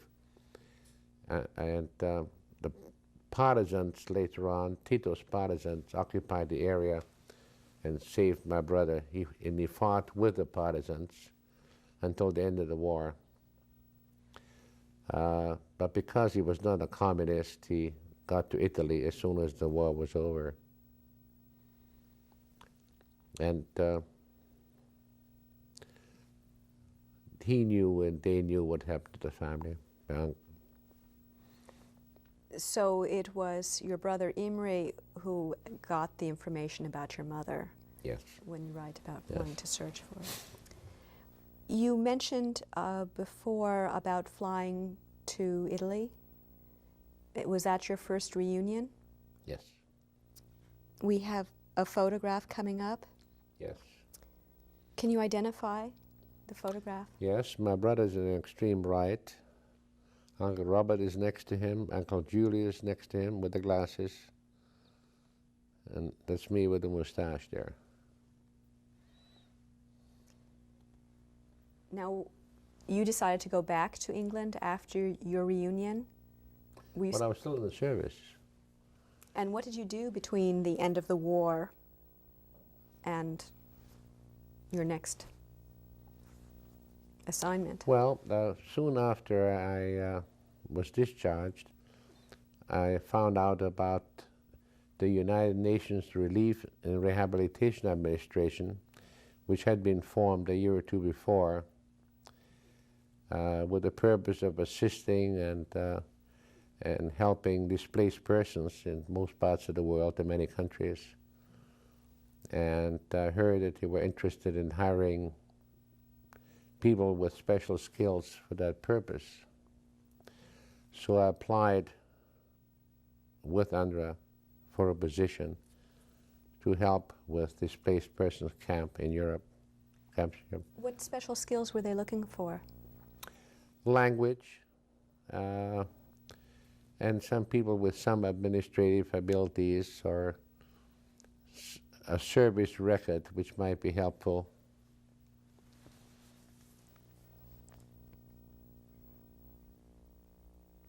Would you please identify this document? I believe that is when I was hired by UNRWA. It mentions that you are going to be working for the Displaced Persons Organization in Germany. Yes. What is a displaced person? Well, a displaced person at that time was called somebody who had been forcibly removed from his original location, either to concentration camps or to labor camps, or had to leave his home and hide to get away from people who were persecuting him. That's probably the best description. What did you know about the camps when they told you there were displaced persons camps? Well, by that time we knew certain camps were established in different countries, and we were trying to help displaced persons relocate. First of all, of course, if they had medical problems, help them with that, and try and bring families together again who were split up because of the war. In which countries were there displaced persons camps? There were quite a few of them. I don't know all of them, but I know there were camps in Germany, Austria, in Greece, in Finland, in Italy. There were some camps in China. Do you know approximately how many? DPs, displaced persons. I believe that in 1947 or 8, after quite a few had been relocated, there were still about 650,000 left in 47, I think. On the table is a booklet. I would like you to identify it.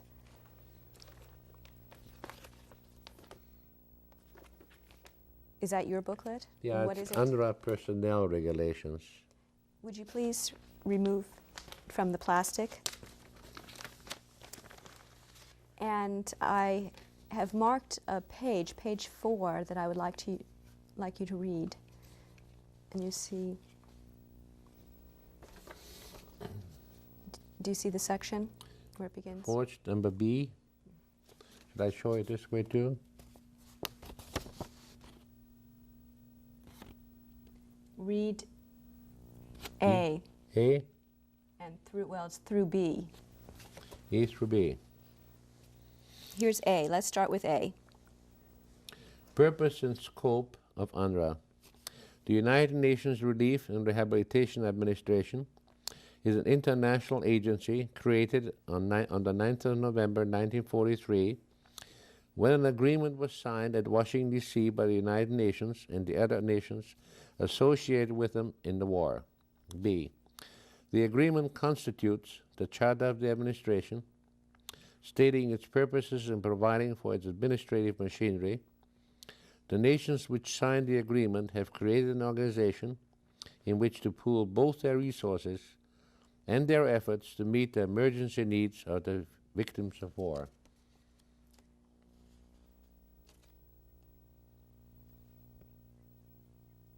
May I see the pamphlet for a second?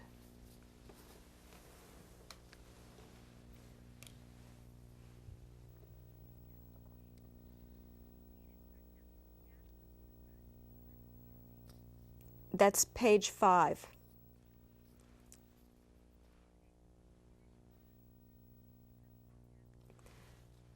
Would you also read, please, from page 5, section 2, part A only? Don't go into the oath. Section 2, part A.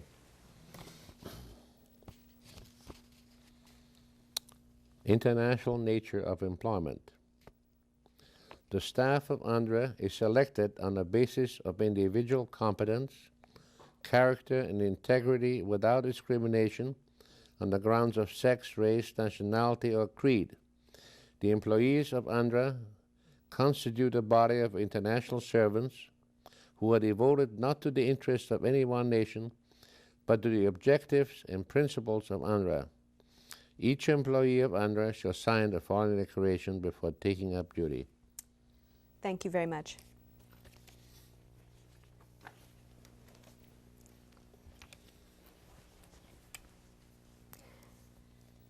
When you received that, did you receive that while you were still in London or when you went to Germany, the booklet?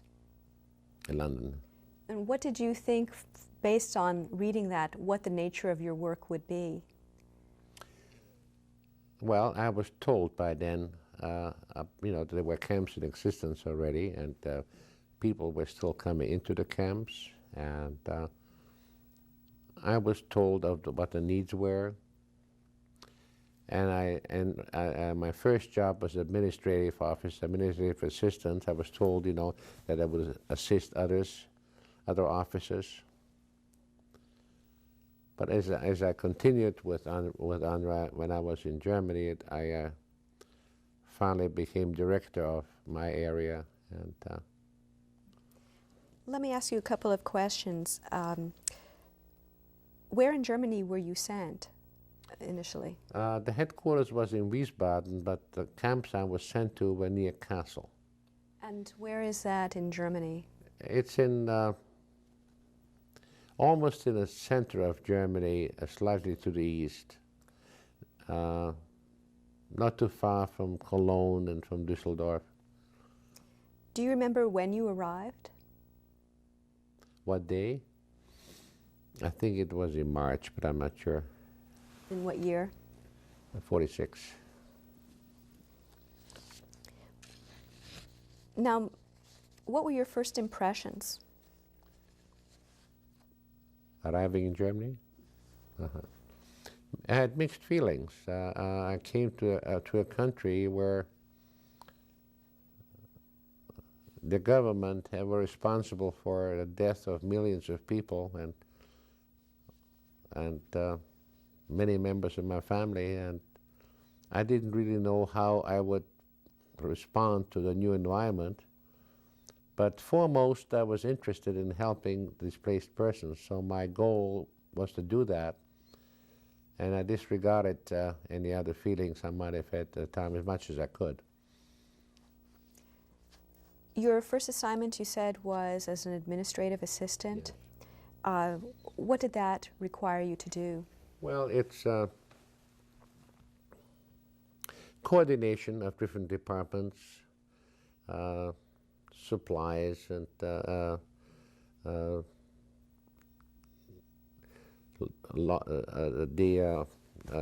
obtaining room and board for displaced persons and so on, assisting other officers. Were you part of a team? I was part of a team. And who was on the team? On the team at that time were about 20 officers from different countries. And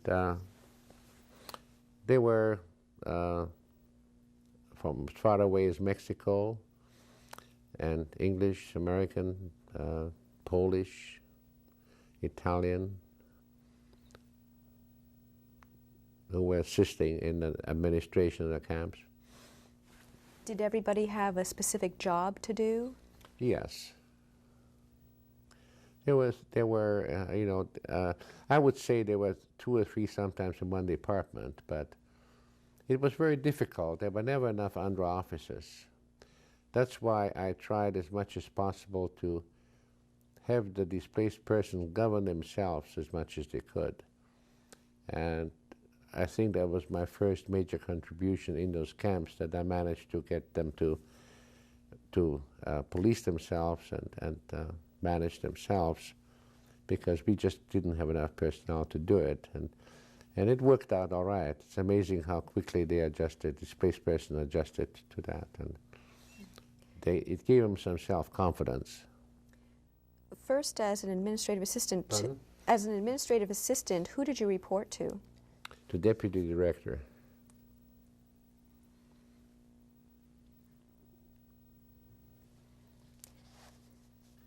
Could you please identify the next document?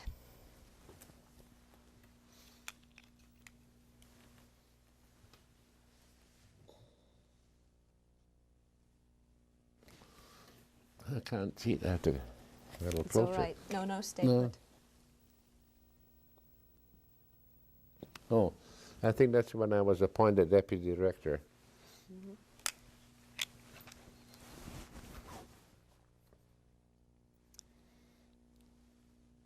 What does this mean to you? On the document, it has for citizenship, stateless.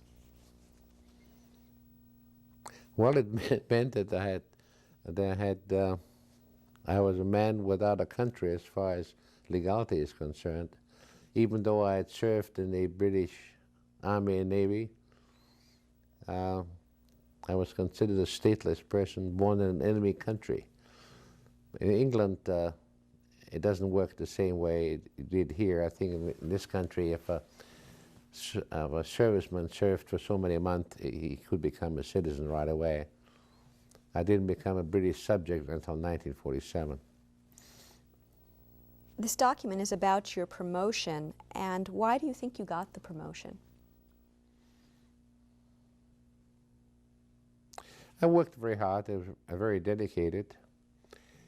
I also spoke German, which some of the other people did not. And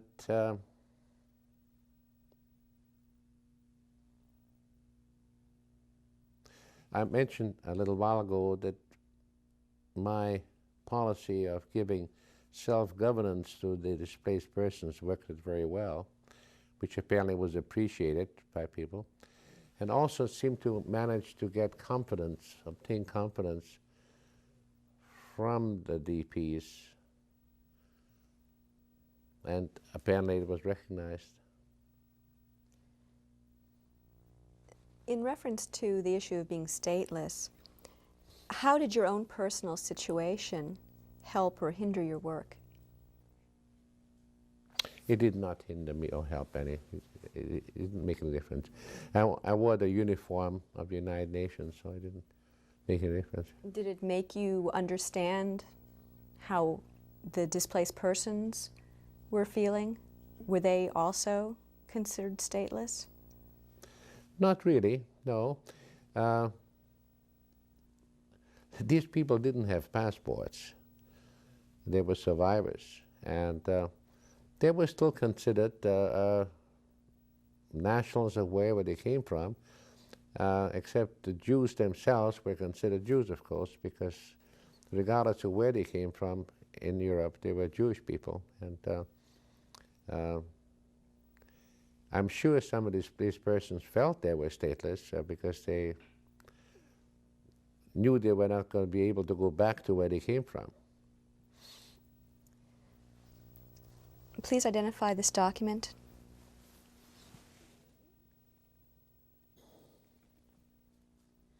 I think that's the, it's hard for me to see. That's my registration with UNRWA, isn't it?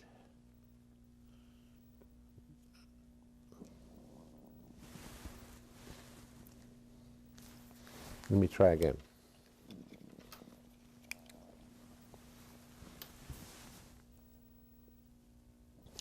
Yeah, I think it's my UNRWA identification card.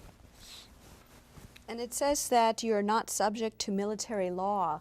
Now, it also mentions that you're in the United States Armed Forces area of occupation. Were there different zones in Europe?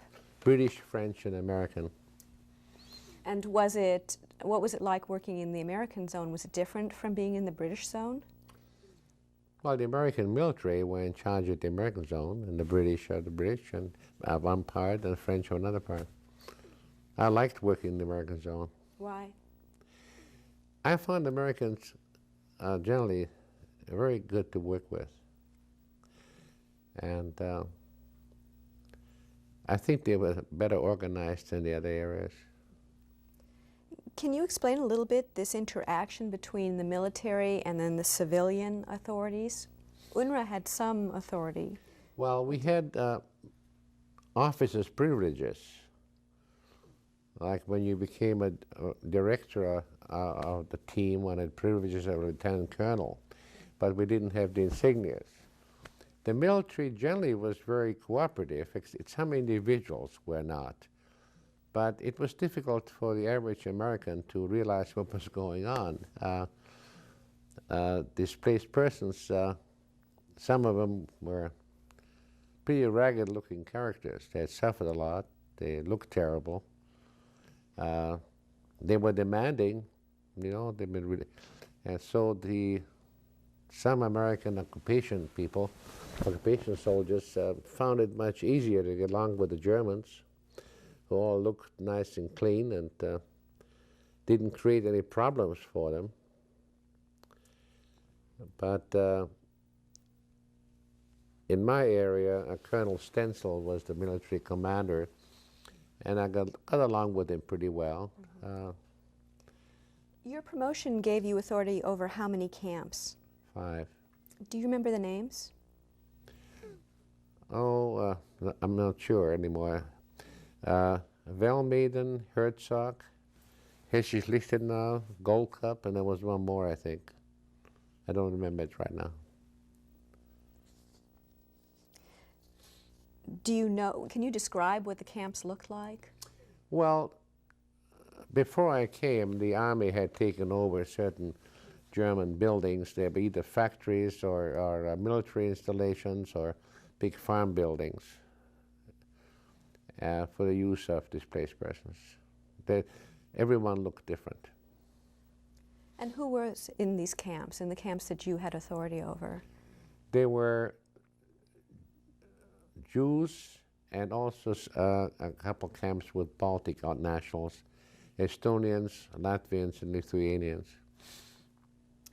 Do you remember which camp was the largest? And Herzog.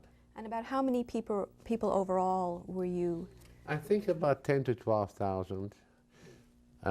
More of them came through the camp, you know, but I think about, could it be more? Could it be more? I don't remember exactly. Do you have a sense of how many males there were versus females, or the age groups of these people?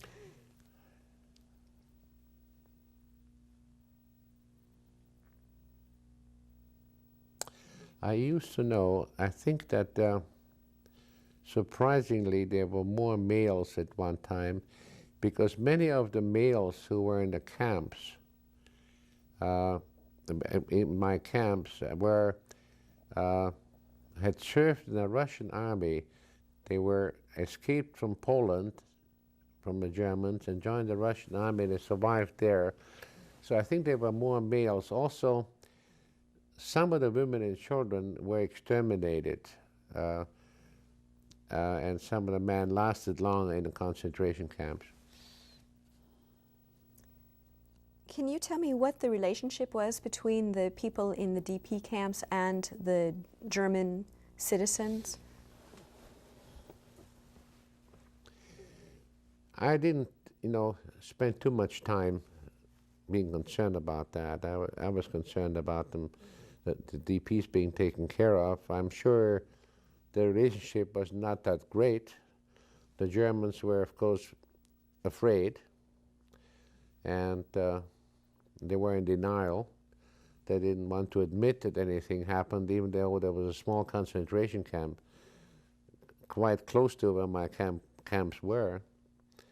And I'm sure some of these displaced persons were not nicer to the Germans. As I said, I didn't spend too much time worrying about that. We have a photo coming up. Could you please identify this? That's me sitting there smiling like a Buddha. What are the numbers, UNRWA at? That was under a team. And so the teams had numbers? Yes, each team had numbers. And did it signify anything, the numbers? No, just for statistical purposes. And you're wearing what kind of uniform?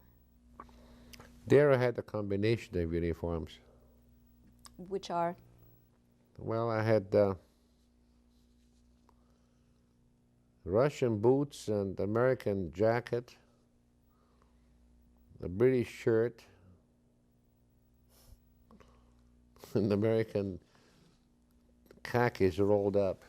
So when you talk about taking care of the displaced persons, you're talking about doing what? Helping them get reestablished, helping them find, you know, bring them back to humanity. How did you do that? Well, we had some facilities, of course. We had buildings, and we provided food and blankets and medical care. And actually, it was very interesting to note how quickly some of those Jewish displaced persons who had just a short while ago been in concentration camps and had suffered terribly, managed to reestablish themselves in cultural things. And they immediately wanted to start schools for children, and they wanted to get books, and they made musical instruments, and I was very proud of them. Did you find that there was anti-Semitism still Where? in Germany or amongst the U.S. military? Any I don't want to incidents? say there was anti-Semitism, but as I said earlier, the Germans were less bothersome to the American occupation troops. They had no demands upon them. They were trying to please them and ask for cigarettes. The displaced persons were a little more demanding. They felt they suffered so much, and so they were not, how shall I say, as easy to manage for them. And by that time, the American soldiers who had fought the war had mostly already returned to the United States. And the occupying army, which was there when I was there, were mostly newcomers who had no idea what happened, during the actual war. So the ones who had fought the war were a lot more sympathetic towards displaced persons, because some of them had seen with their own eyes the camps and the conditions some of those people lived under. Let's take a pause. Hmm? Let's take a pause. Okay.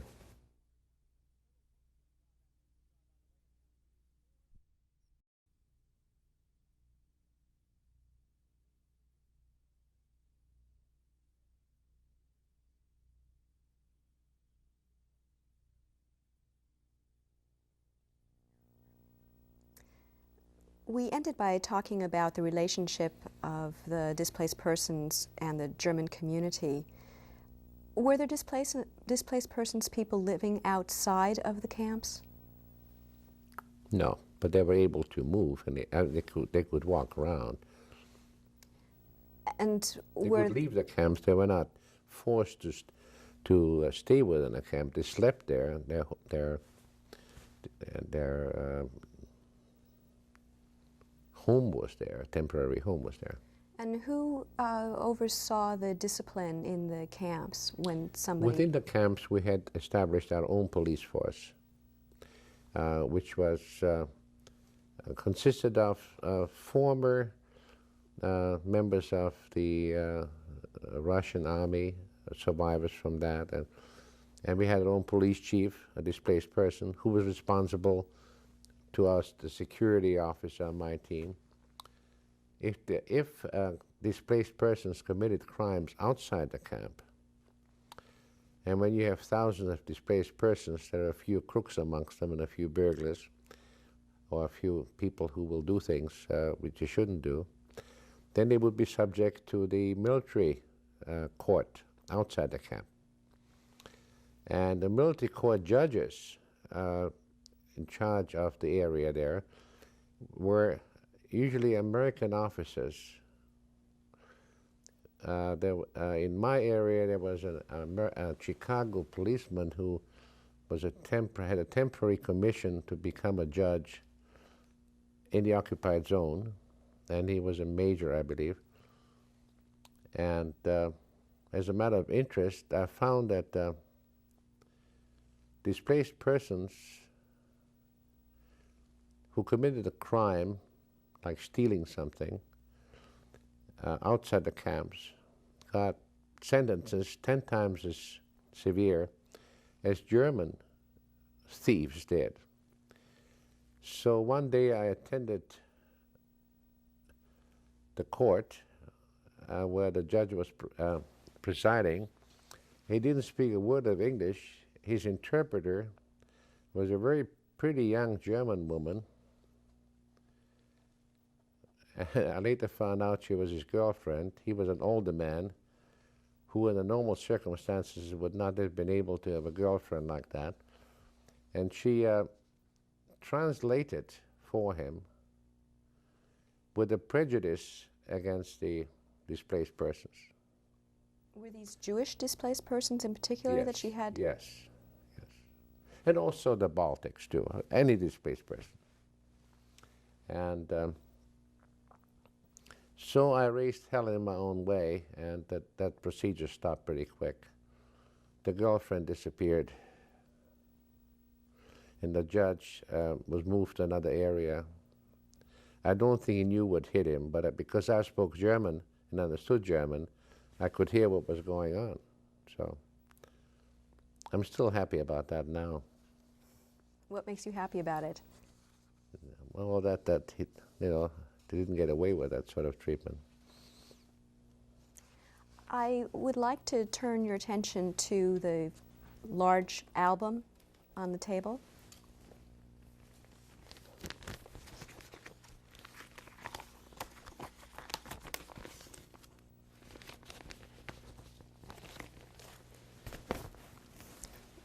Where did you get this album? When I was stationed in Germany in 1946. And it has, what's in it? Photographs I took of the camps, the people I worked with, and displaced persons in different situations. Who organized the album? I did. And did you write the captions inside? Yes. I took the liberty of selecting some of the photographs that are in that album, and they will be they'll be appearing on the screen. And could you please identify the photograph and then maybe tell me a little bit about it? This is the greater part of my team. You see different nationalities there. I happen to be the third person from the left standing up with a beret. There's a Polish priest, sitting as a Polish priest, an American officer, an English chief nurse, a Polish colonel, and an American lady who later on worked for the budget office in the government, a Polish fellow, a Polish officer, a Baltic, another Pole. Then in the back next to me is a Mexican officer, on the left-hand side, a French, and some of the others I don't recognize. Do you remember when this photo was taken? Yes, this photo was taken when I was deputy director, so that was probably in the fall of 1946. And if you're deputy director, there was a director still? Yes. And is the director? Yes. It's Virginia Coker, who is the lady in the middle, between the two gentlemen. And I see it's taken in a town called Korbach? Korbach, yeah. What was Korbach? A town close by. Okay. We're moving on to the next photo. Yes. Can you tell me what this photo's about? That was a Jewish wedding. And are you in this? Yeah, I'm in the middle. I'm between the two ladies. And the second person on the left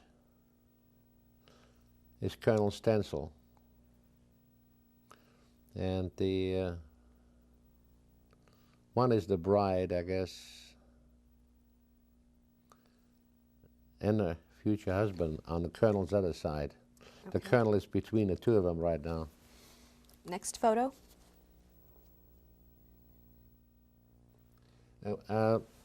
We established some trade schools for the displaced persons. I was very proud of my activities there. And we gently suggested to the German factory to take in a number of people to teach them a trade. And this is part of the group. Do you know where this photo is taken? In a town near Kassel, I believe. We have some items on the table. If you could just look at those. The first... One by one? The leaves so, yes. There's some postcards.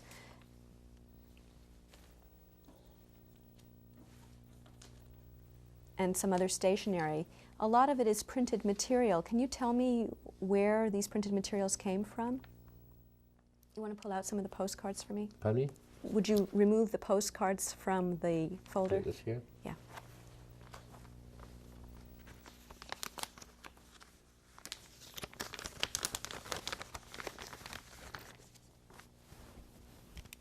And can you identify those for me? Yes, there were cards and notes given to me and sent to me by displaced persons in the camps. It's very gratifying. Some were wishing me a Happy New Year. Some thanked me for my help to them. Can you hold some of them up, which is a New Year's Yeah, card? this is a Jewish calendar. Now, was that printed? Yeah, Where was it printed? in the camps. By DPs? By DPs, yes. They within a few months, they managed to get printing presses together, small ones, and copying. They did all sorts of things. Now, what's that?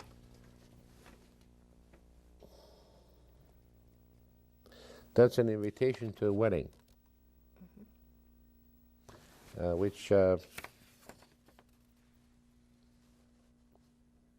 the 21st of December, 1946. Now, you also have a postcard there from a Joseph Nachanowski, wishing you a Happy New Year. Yes. Do you know him at all? Do you remember him? Yes. What can you tell me about him? It was a sad situation. He was a teacher before the war, and he was married and had 2 children. He belonged to the Social Democratic Party, or whatever it was, in Czechoslovakia. And when the Germans came in, they put him in one concentration camp and his family in another. And then they transported him later from one camp to another, where his wife and children were, to have him watch the killing of the family. But they didn't kill him. They pulled out some of his fingernails, and somehow the man survived. And he was a very important man in my camps. He was a teacher, and he started classes for the children. How did you hear about his story? From somebody who knew him, and he never talked about it.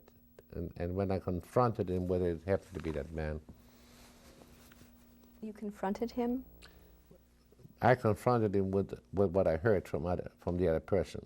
Then he volunteered the information. And what did he say to you? He didn't want to remember it. He tried to, he turned away, and he must have shed too many tears to cry again, so. But he was very, very, he was a hero. It's difficult for people to, even I find it difficult to believe. And I was part of it, of the things that happened. Okay. If you can put the items down, that'll be fine. And could you please identify this photograph? Yes, that was taken in the camp. And the children are called unaccompanied children, which was the official description. They were orphans. And who somehow got into our camps. I don't know where their parents are. I'm sitting in front in the second row. Next to me on my left is an Israeli officer who came from Israel to assist in the camps temporarily. On my right, Do you remember his name? Shlominsky. Yeah, and these are children that are survivors. I mean, orphans. Were they there already when you came? Or? Some were there and some came later. I don't remember. And did you know any of their stories? The stories were basically they lost their parents or didn't know where they were by that time. It could be that later on some parents, you see, some parents put the children with non-Jews, and some parents were taken away, some children were taken away, families were broken up. It is possible some of those children found relations later on, but there was one group that came in when I was there. They were very thin and undernourished, and they were a group, I believe, of about 8 or 10 children, where the oldest child was 13. And they lived in the woods somewhere in Poland for a year or two by themselves and managed to survive. The children that we just saw, what were their nationalities? They were, you know, it's hard to determine. They were Polish or Hungarian or Russian or, you know, some of the children that were the confusion in Europe with the dissolution of the Austro-Hungarian Empire. There were so many countries that didn't exist before. The children themselves didn't know, in some of those areas who they were. Were these particular children Pardon? Jewish children or non-Jewish Those children? were all Jewish children. The non-Jewish children went, the Baltic children went to the Baltic camps, except they went, as far as I know, no orphans, because the Baltics were mostly people who were taken to Germany to work. And sometimes the whole family moved to Germany. I didn't have any in my Baltic camp that were survivors of a concentration camp. There were a different section of inmates. We have another photo. This is the police department which we had, consisting of displaced persons. They're all very, very efficient, very efficient. Everybody wanted to be the chief, but we could only have one, so. Do you know which camp this was? Herzog. And Herzog was the biggest. Pardon? Herzog was your biggest Yes. camp? Okay. Can you tell us about how the other DPs responded to the police? To their own police? Well, it took a while to get used. They took a while getting used to police, period. They were subjected to so much police and so much cruelty, they didn't trust any police, even their own. But with our help, including mine, we reassured them, and after a few months, it worked quite well, because the people themselves realized there has to be some discipline and some police, because people are people and things happen. Did you have oversight over the police department? Yes. So you would look at what Well, their... the chief of the police responded to the deputy director, and he, in the end, responded to me. Thank you. Next photo. Yes. Tell me about this photo. Soon after I came to Germany in the winter, it became known that Jewish people who returned to Poland from Russia and other from camps and concentration camps from other areas were being persecuted by the Poles. There weren't that many of them, so, and some were killed and some were taken advantage of. So at that particular time, another influx of displaced persons who had gone home to Poland, Jewish people, had to flee Poland, and so we had another influx of displaced persons. And we were not prepared for them. There were several hundred of them. So it took extra care and time to find enough lodging and blankets and food for them, but we managed. That was a very sad episode after the war when that happened in Poland. Next photo, please. Yes,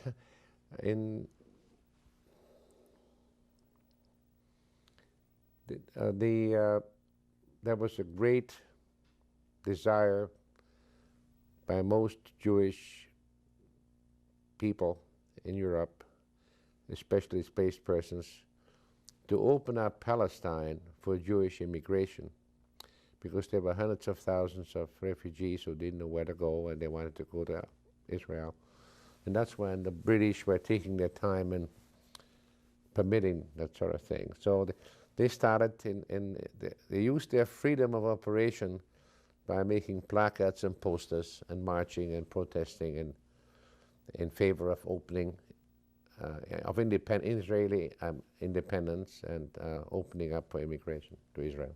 Now, did you have people from Palestine come to your camp to... Well, I mentioned earlier one, Mr. Spalitsky came to help, and then we also had a very important person, Ben-Gurion, who at that time was not prime minister. He was head of a political party called Paolo Zion, I believe, who came to my camp and stayed with me. And That was an interesting Do you experience. remember when that was? I believe it was early in 47. And this photograph was taken of the protest? I don't remember exact month. Next photo. Would you identify this, please? That's a Passover celebration. And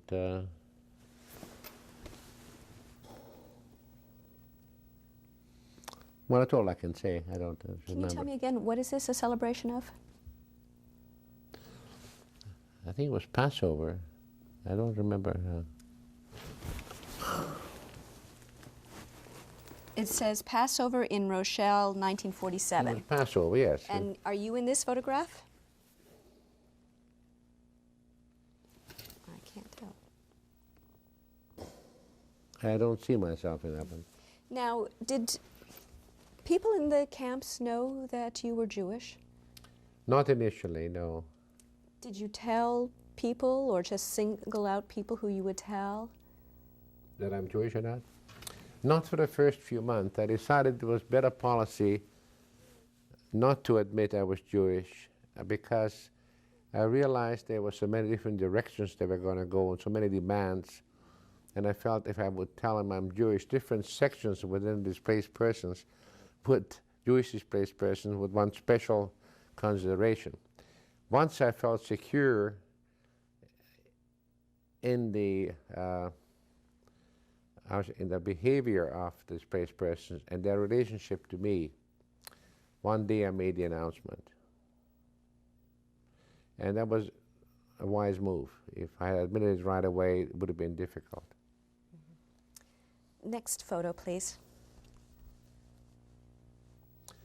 Yes, I'm a soccer fan, and and of course most European people are. Soon after we got the important things done for the peace, like housing and food and other things, we did start soccer teams. This was the kindergarten opened in one of the camps. I'm sitting in the middle someplace. It's amazing how quickly children readjust and recuperate if they have love and affection and warmth and food. Some of those kids suffered an awful lot, and this picture here was my chauffeur, who was very efficient. He was Ukrainian. However, I lost him. The intelligence service of the American Army came in and arrested him. It turned out he was a guard at a concentration camp in Poland. What was his name? Pavlenko. Thank you. Next.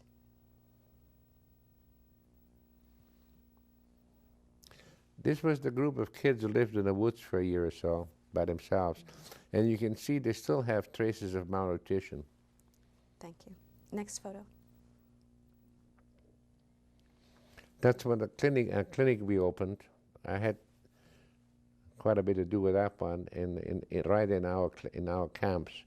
Until that time, they had to go to military clinics or German clinics. And there's some of the inmates who had medical training, usually in the Polish or Russian army. We're going to... Another picture will show the doctors. No? Okay, we're going to move on.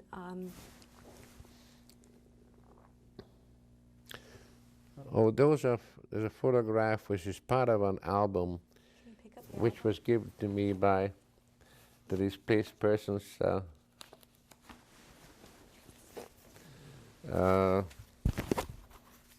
which camp?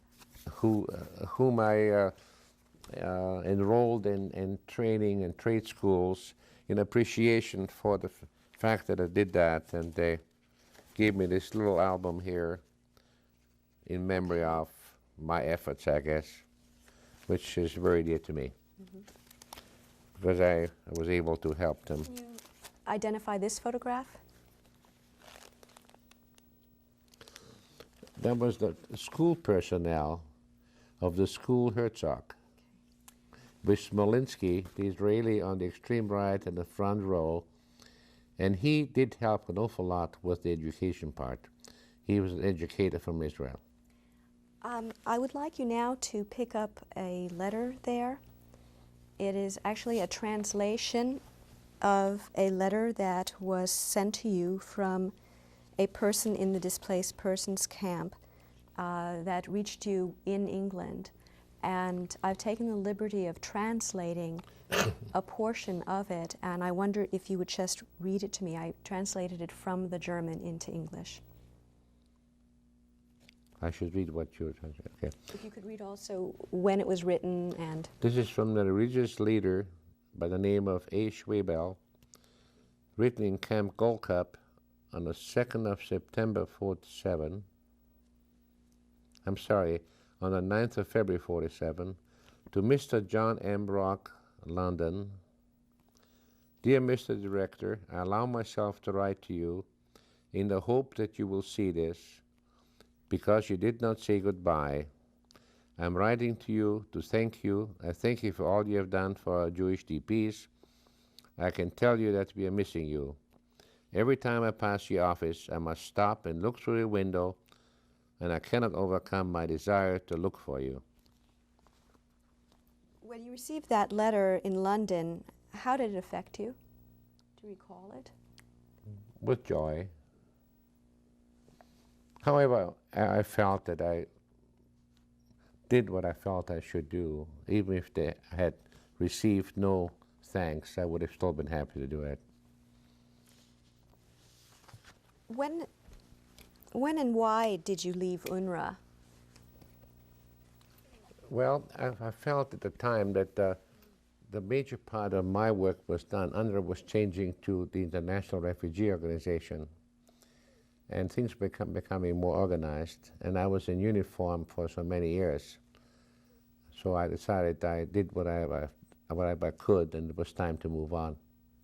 And I also wanted to spend more time with my brother, the survivors of my family. Where was he at this time? My brother was in Italy. I mentioned earlier, he left Tito and went to Italy. And then he went where? Then he got a scholarship to the University of Washington in 1947. What we just saw was a current photo, or when was this photo taken? If I remember it correctly, this photo was taken in the same spot. Here it is. My brother and I had a photograph taken when we were 6 or 7 years old, and he was 3. And my brother and I went back to the same spot in the same fence near the Danube Channel, and there we are, I don't know how many, 60 some odd years later.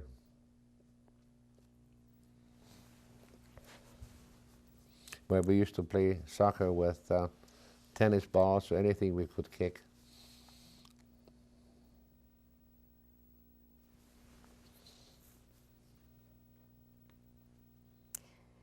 This photo was in your photo album. Can you tell me where you got it? I got it in Germany from an officer. Apparently, there are quite a number of copies of this photograph. This was taken in some concentration camp where the Jews you see naked there had to dig their own graves, and they were shot into the graves by the people surrounding them. And you will notice also a small child with a hat on, obviously a religious child. The Orthodox Jewish people where males cover their head. He still has a little hat on, and he's 2 yards away from death. And you see the grave cut out of the ground there, and the people with the rifles behind him.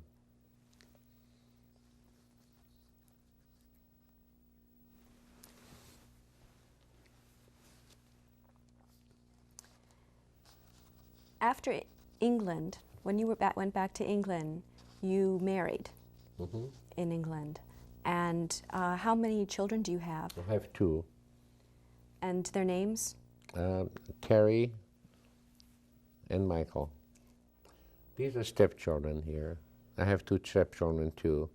Gregory and Charmin on the left with their families. Gregory is in the Navy, stationed in Spain. And this is from your second from marriage. Second marriage. Your I was wife's twice married. Yeah, and can you identify this is my these? oldest son.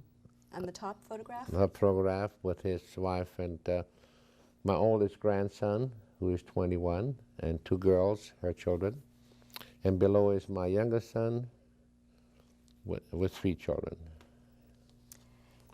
You have the opportunity now to close this interview with a reflection on your experiences. What is it that you would like to say to future generations? Well, as far as in regard to the United Nations, my work with the United Nations, that responsible people can get together all over the world, individuals and nations, and solve problems, and hopefully not let the happenings that occurred during the Second World War under Hitler repeat itself. When I look back at UNRWA, there were I don't know how many nations involved, and on the whole, they did a tremendous job under very difficult circumstances. And if UNRWA can do it, why doesn't any other world organization do it, and why can't we do it in our own country? Thank you, Mr. Rock.